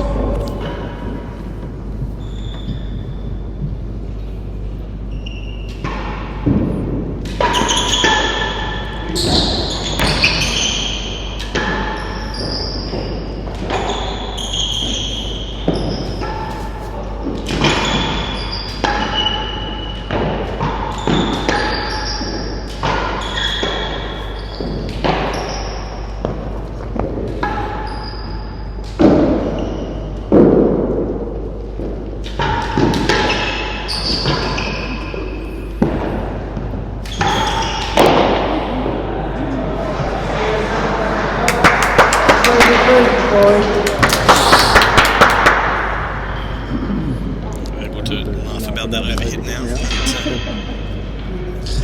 Maybe had that last set not gone their way, they wouldn't be so jovial.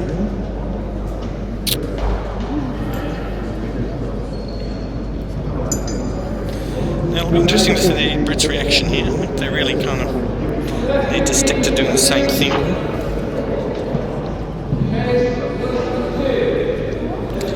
Just there, just got to make sure that the attention and level doesn't drop off.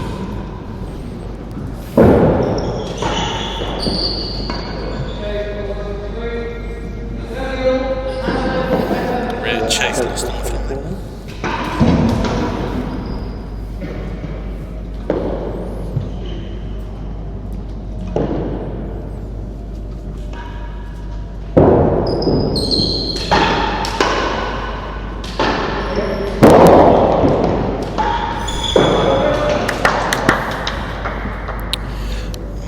Should have done was, before we allowed Ben to jump off the mic, we should have asked for a prediction, I think.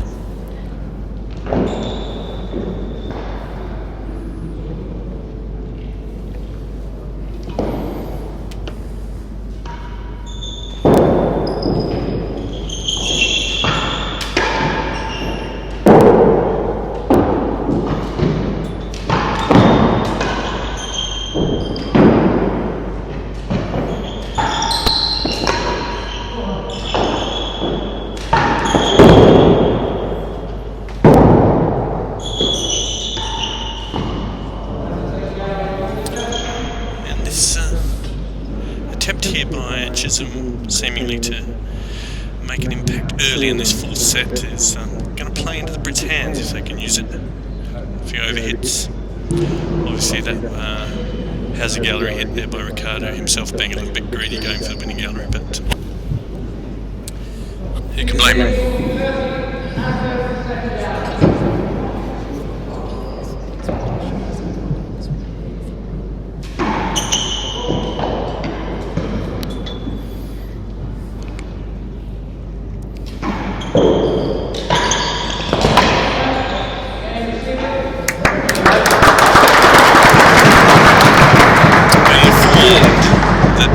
Ben's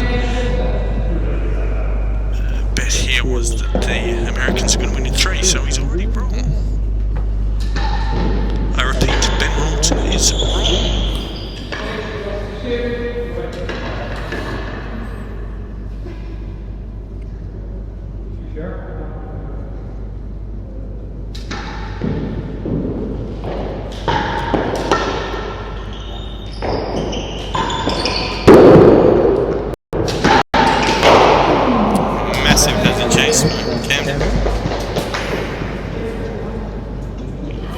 Didn't impress his partner with that one.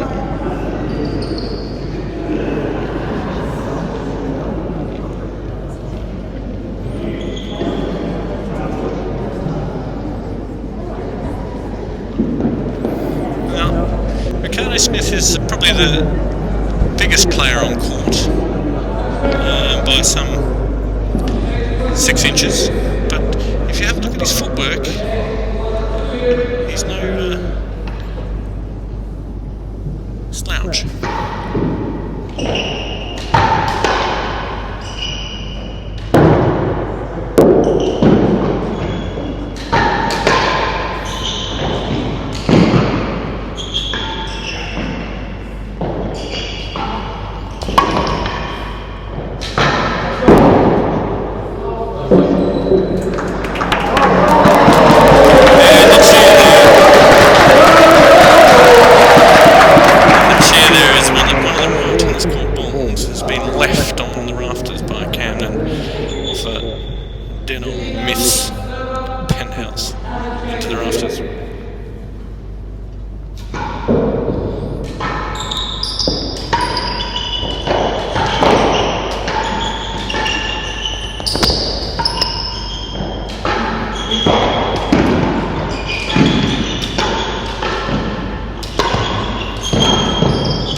racing point.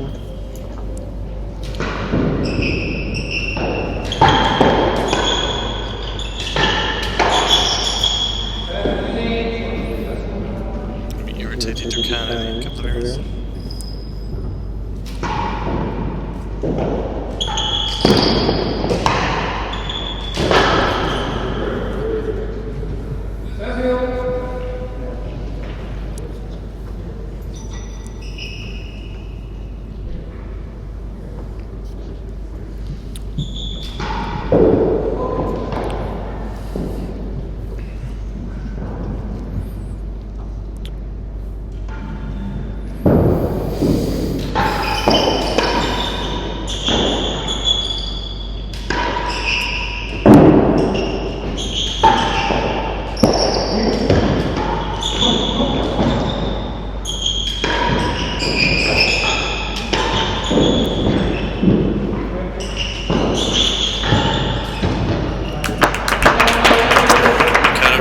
Lean on that one into underneath the winning gallery, but didn't get his body weight forward enough there.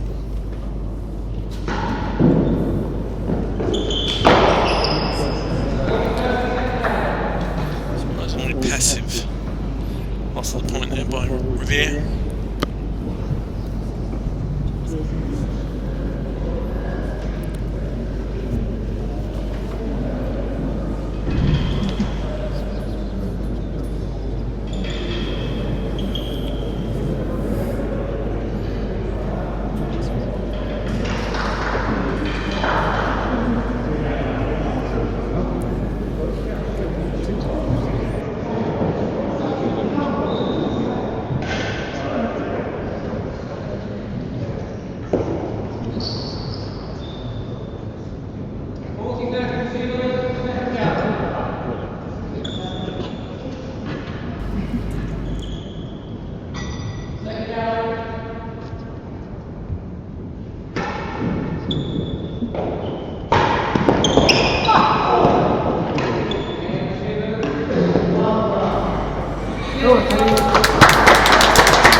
Chisholm to get it off that wall, maybe in a sensitive area. The Brits are right back on this. They'll be aggrieved to have lost that third set. Don't seem to be letting it get to them.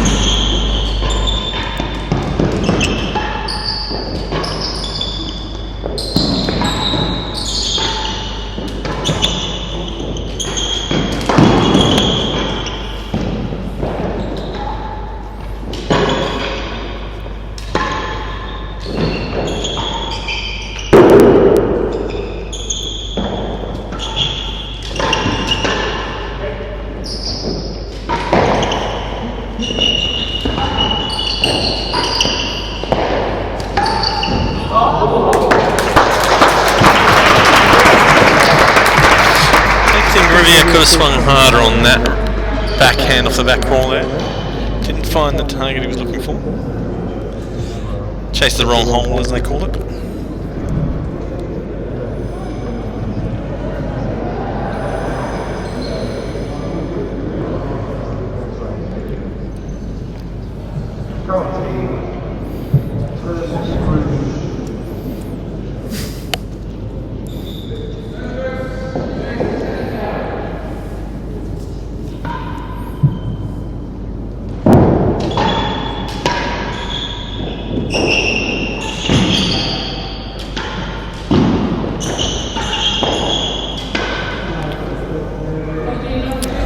That one that Ben Ronson was talking about, the slow one off the main one.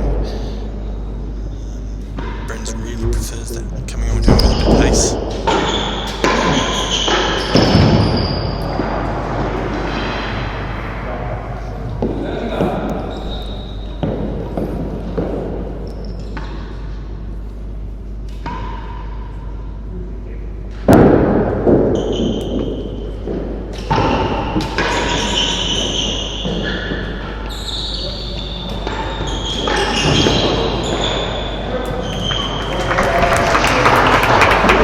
Deliberately put a record on that.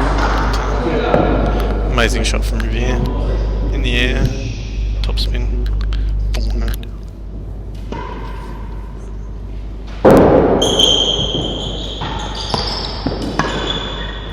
A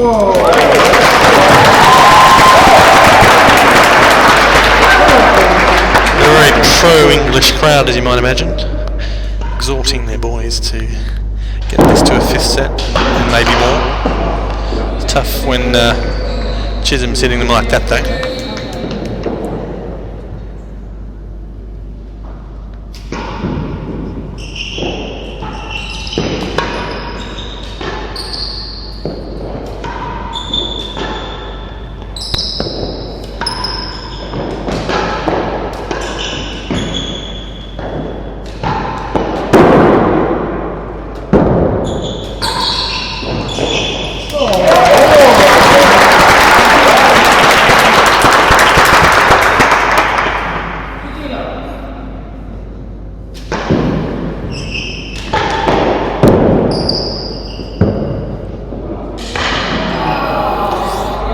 Very lucky.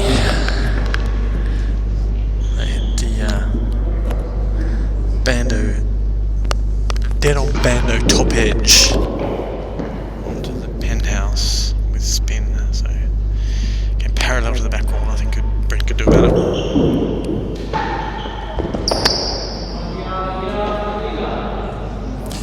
Well, I'd ordinarily expect him to get that one.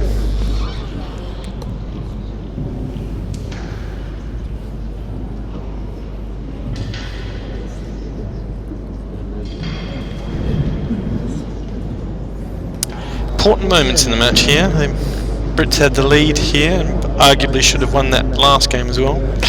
And here the Americans are right back in the swing of things. And that's what they do. They will lose a couple of games and then get back on it and come to parity. It has to be said throughout this match they've rarely been playing without some sort of pressure.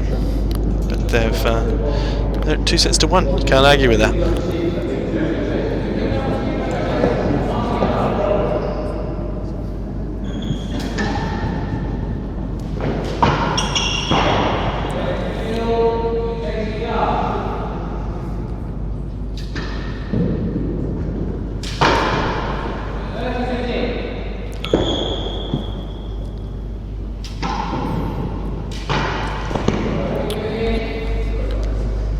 Ricardo's got to concentrate on this one.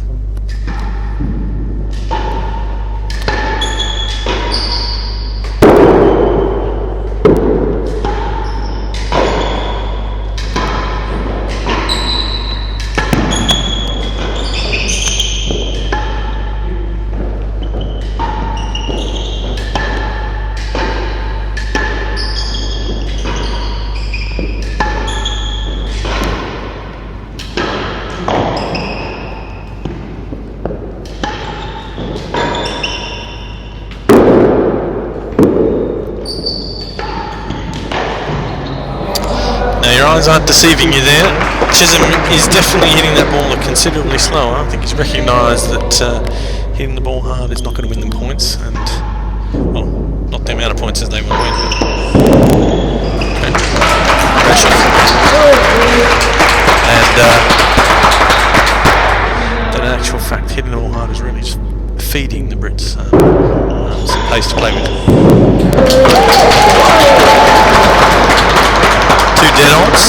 Two dead ons for the Brits.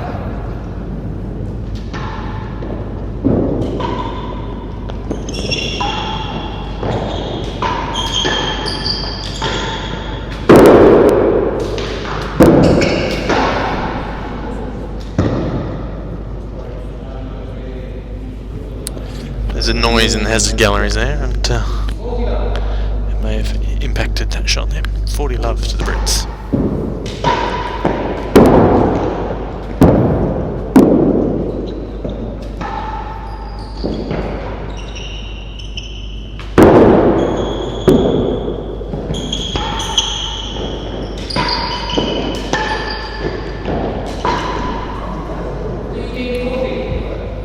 Overplay there from Bryn. He didn't need to do that.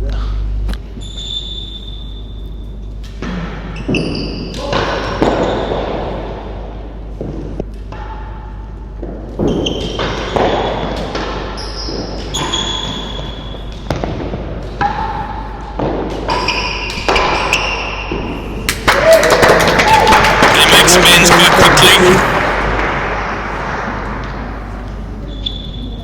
3-2 to the Brits.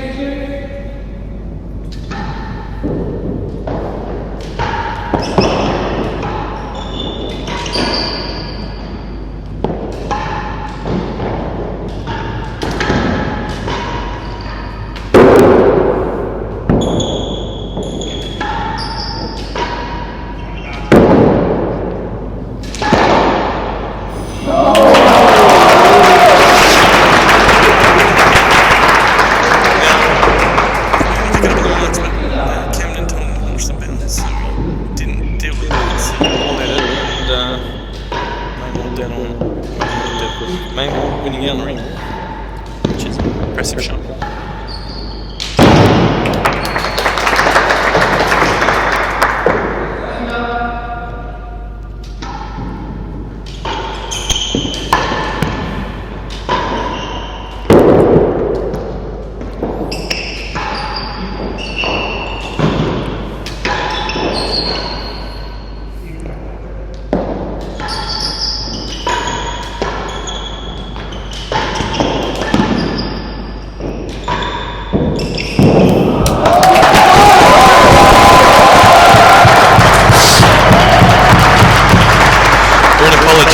But he probably doesn't mean it. That was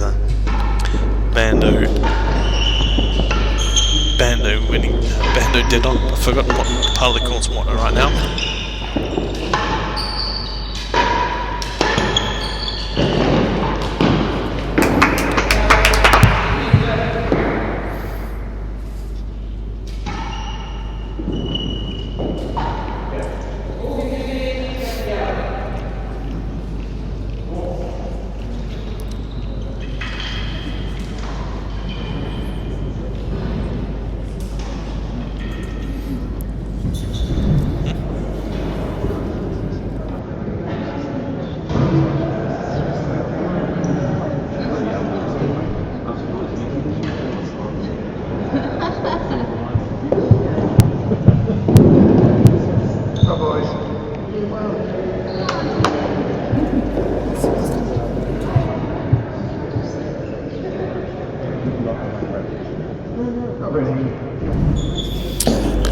The Americans and chase the second gallery.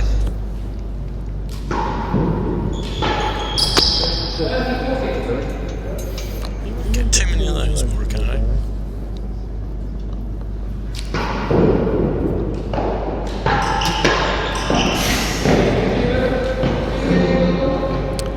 Three games all.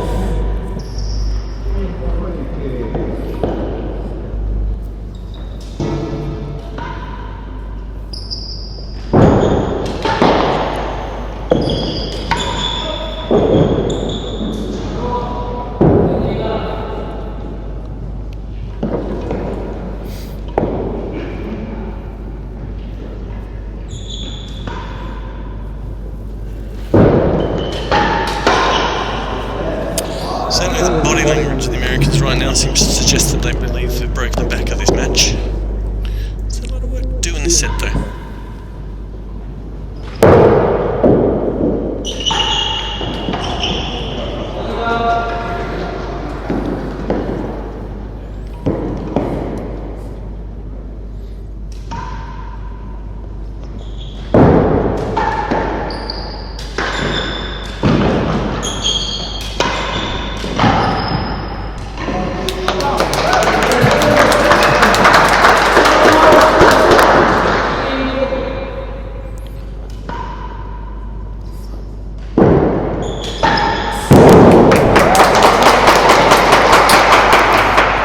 That was missing, and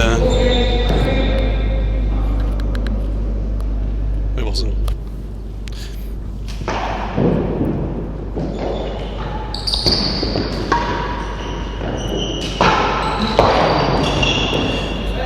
You may have heard our marker then. 4-3 now to the Americans. No time whatsoever. That lead for the Brits just evaporated quite quickly.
standing there somewhat like a sacred cow as Camden whizzed that force past him.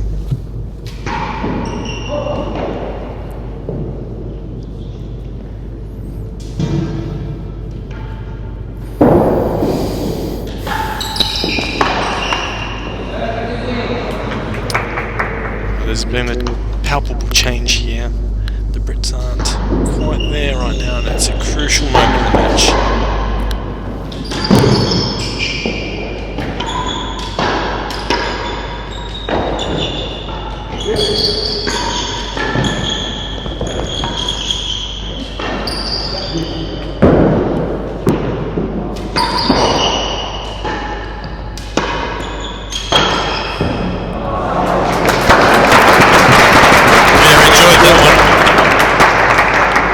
Nice before him, blazed it into the dead on through between the two Brits.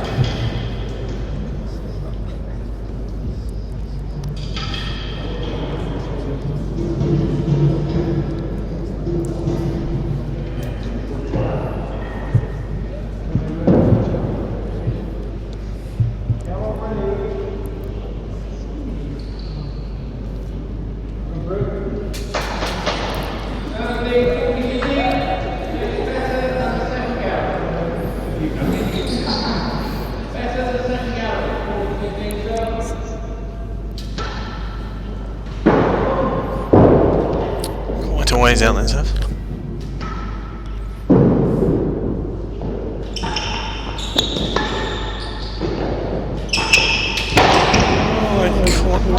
Ricardo caught Camden napping there.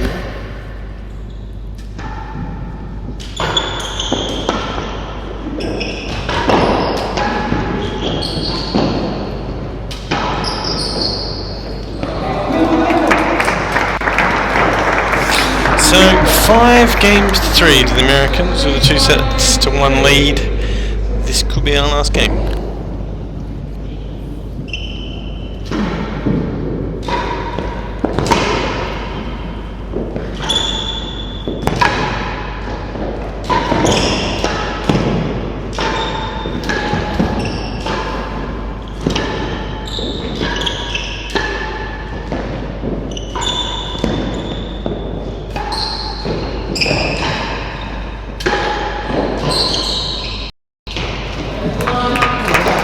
Great defence from Ricardo.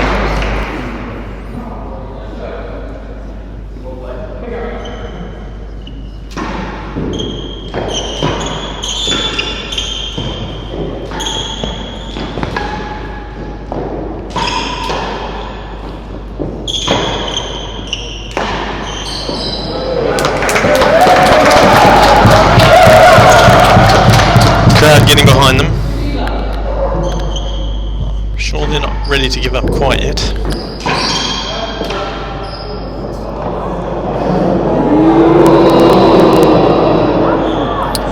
Two Lions called it down, and that's the way it is.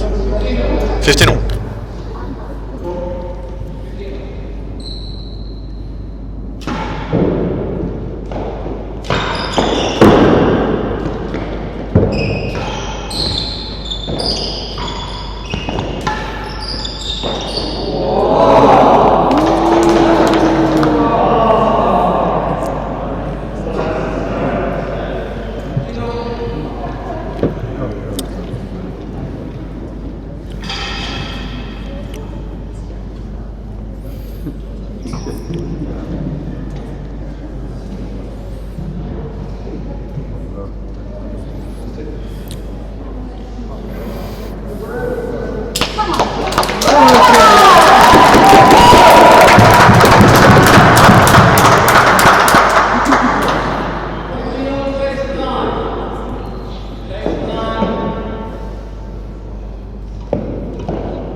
don't understand why the Americans would change positions there.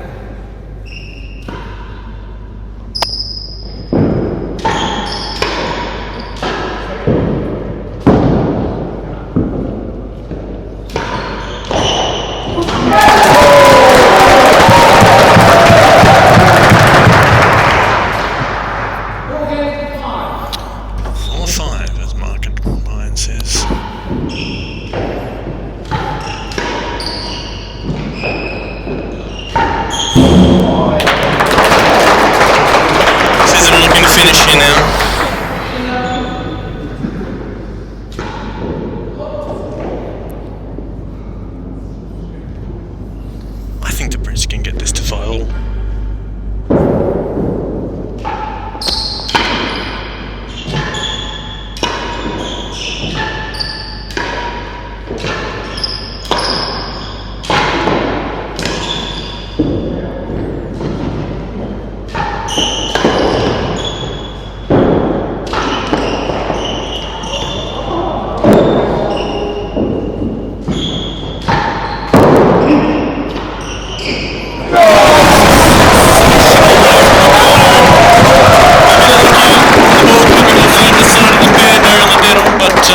Still the winner.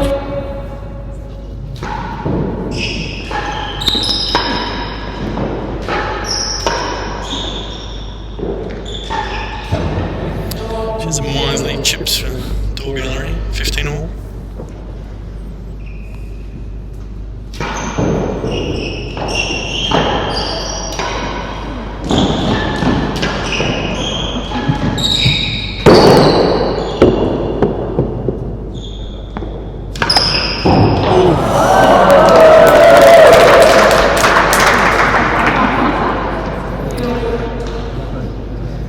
One about as hard as he can and comes up with the right edge of the hazard second gallery post. Now I've noticed something about Bryn when he's hitting ball off the penthouse. This might not be obvious on the stream, but he looks as though he's back facing his opponents. He looks as though he's looking at someone in the dead on. What he's doing is using the perspex in the dead on to work out where his opponents are. So it's been a development in the game in that respect.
So ultimately 6-4, I was wrong, I didn't get it to 5-all, but great tense points there at the end.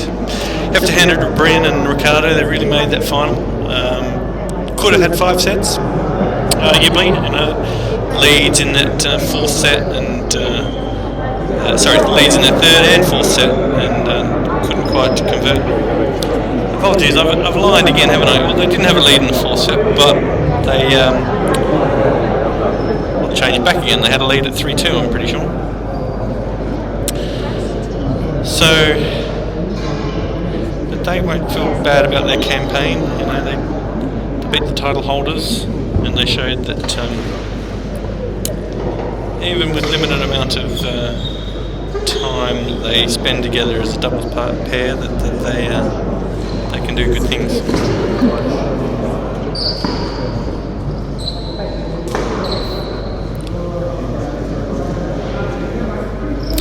On court now, you've got Chris Davies, CEO of the Tennis and Rec Association, and this is Lumsden, holding some champagne. Very important that. William Flynn.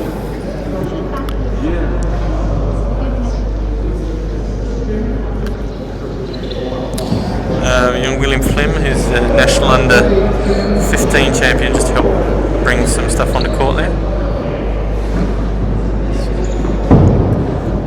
Shout out to Seacourt, as they might see anybody from Seacourt watching might notice the Flynns on court, parents Simon and Ginny, and you can see William, again, under national 15 champion. He's holding the Neptune, the all-important Neptune sign.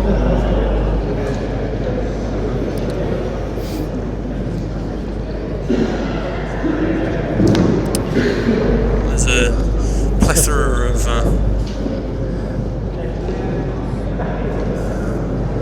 Essex supporters. You can see Ricardo Smith taking a selfie with Bryn right now. Both managing a smile. I'm sure they're both inquiring about how they can keep their white jackets, their cream jackets after this.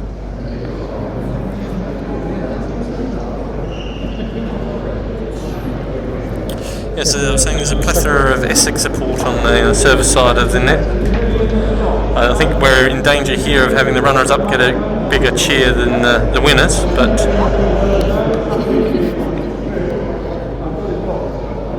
my esteemed co-commentator Ben Ronson with his arms folded at the net.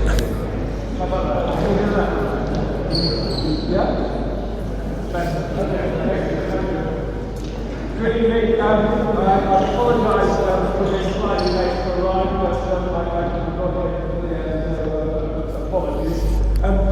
David Watson, Chairman of the T&RA, speaking right now. I would first like to thank you all very much for coming, and I particularly would also like to thank our wonderful sponsors, Neptune, represented here by Richard Green. I'll put the microphone somewhere near you, then you might be able to hear something. Okay, that's right here. Represented here by Richard Green, Chief Executive Managing Director. Before we award the prizes of the thank you tonight, I have one special award to make tonight. Turn the volume up a bit, is there a volume switch on here? This speech is going a bit pear-shaped, struggling with technology. Ben Ronson comes in to assist the situation.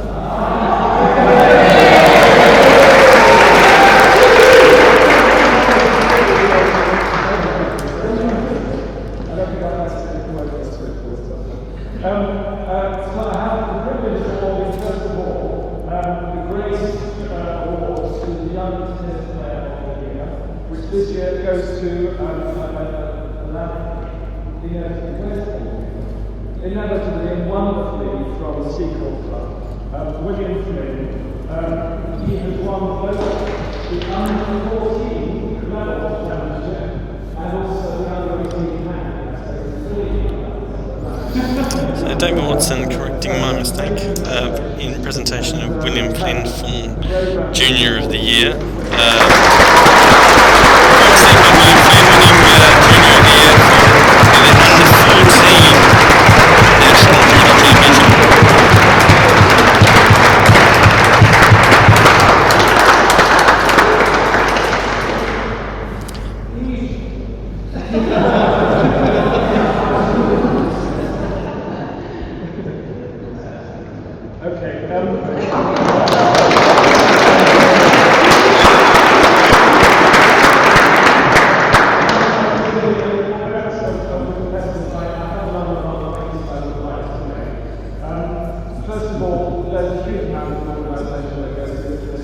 the office are besieged for weeks, and life is frantic and wonderful, but totally chaotic, organised chaos. And Chris, our chief executive, Louisa, and Bryn, are doing a great job in making sure everything runs smoothly.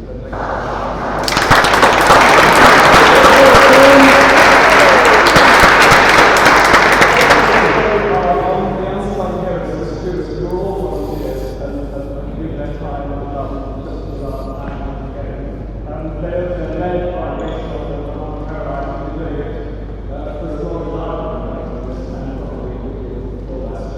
Thank you all very much. I know you enjoyed the call on Friday night, but just a small expression of Thanks from David Watson to T&RA office and functionaries there.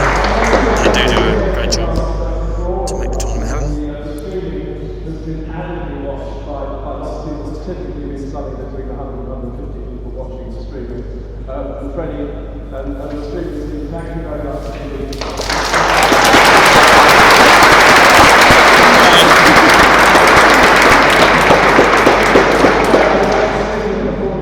Watching Captain play on a few days ago, and it's just fantastic to be able to sit, pretending to work, and actually share on. Thank you very much. I think it really brings our game. Huge thank you to our tournament. Thank you to us, apparently, to the streaming team. Not really us, but just with Freddie.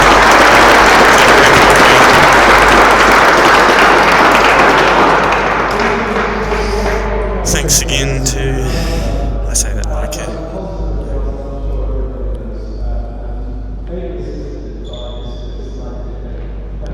Thanks again, but don't mean any less to tournament broadcaster.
David Watson extolling the virtues of the runners-up this evening, rightly so.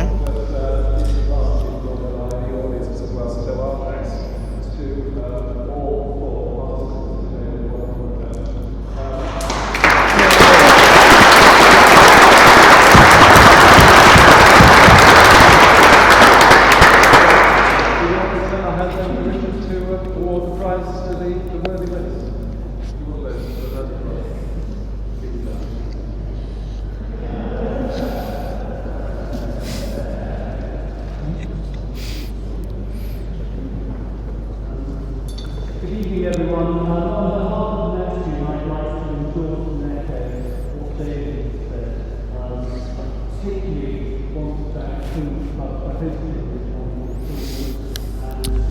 Thanks from the Neptune Chief Executive for Queen's Club hosting the British Open.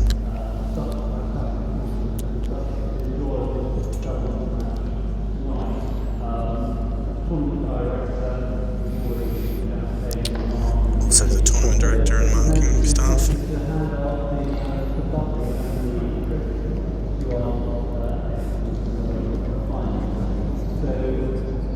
Dylan runners up.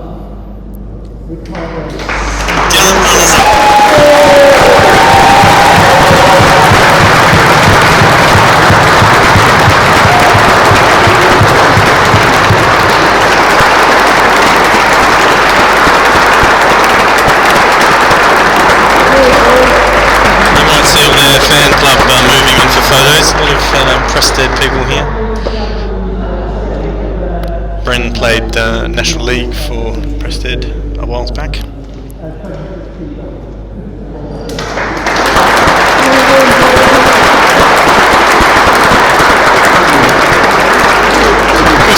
Questionable sartorial style there from Camden Riviere, wearing a hoodie underneath Neptune jacket, but I suppose that's his prerogative.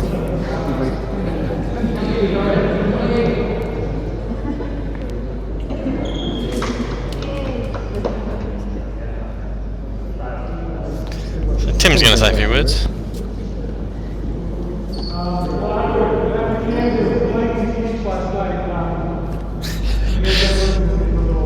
Commenting on the length of Camden's speech last night, it was extremely short.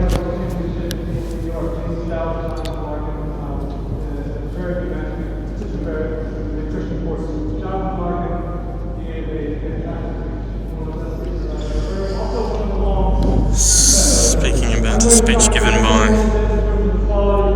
Jonathan Larkin recently in a Rackets World Championship. Very good speech, apparently very good long one as well.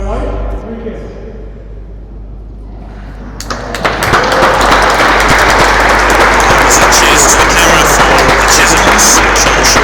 Sure, watching home.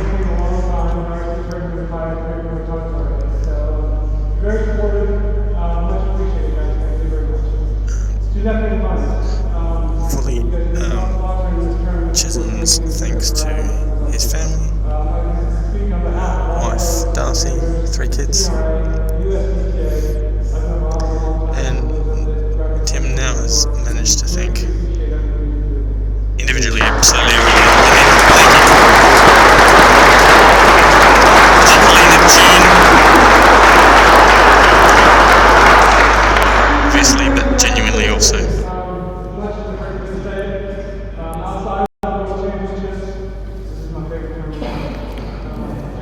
He just stated that the British Open outside the World Championship is his favourite time in the world.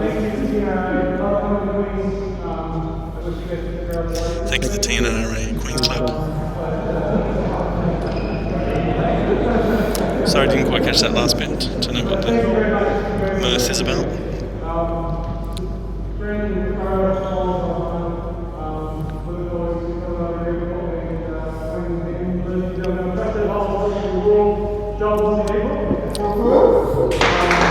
Tim's mentioned that in April next year, Prested Racket Club hosts the World Doubles Championship. Obviously, Tim and Cam will be there to defend their title.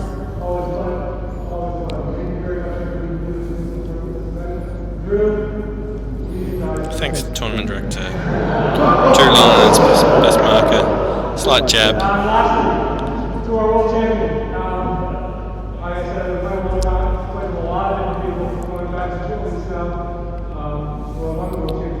And tribute to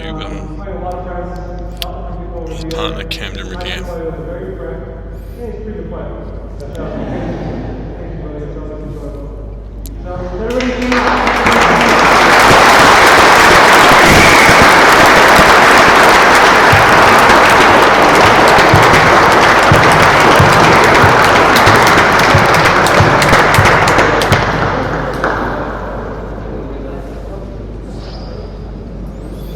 Lots of folks, a few official photography going on, but 3 sets to 1 to the Americans at the British Open for 2016.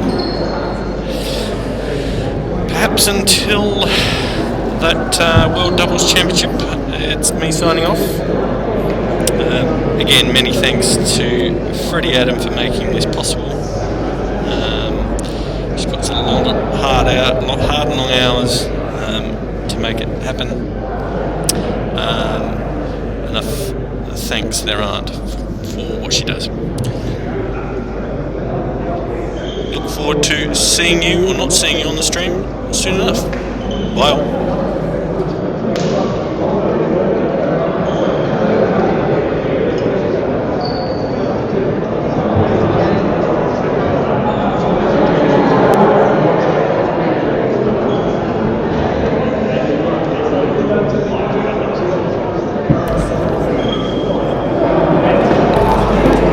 that's it.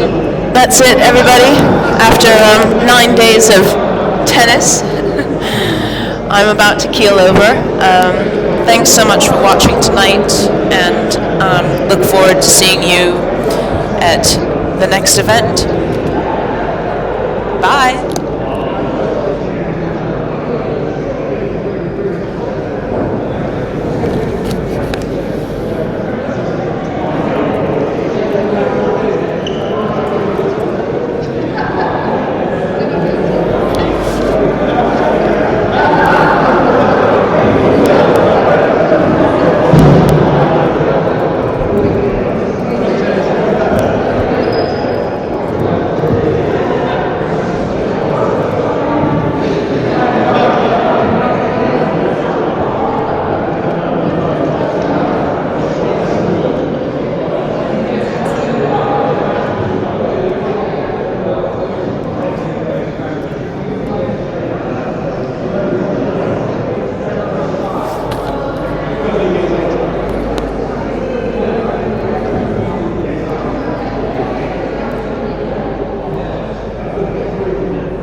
there if you're still watching.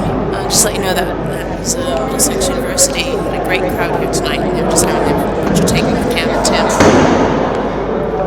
They have over 30 students playing this year in their student team. And we've got the university's tournament in Cambridge coming up this weekend, Friday to Sunday.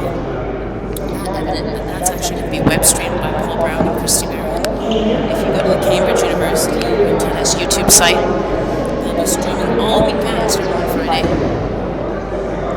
And Middlesex have got 16 players competing this weekend.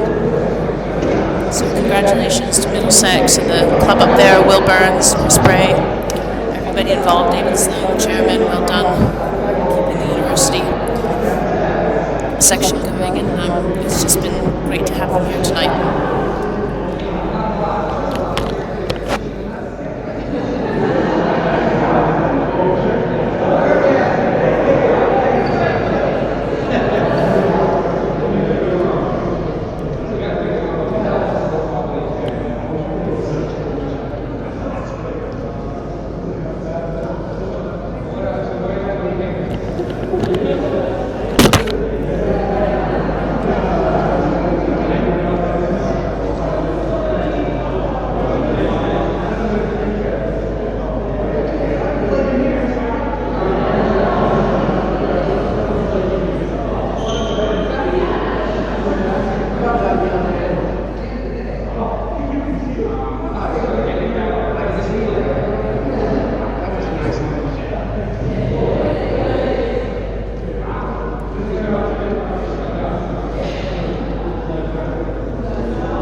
Sorry, I gotta close up. Good night, everybody. Thanks for watching.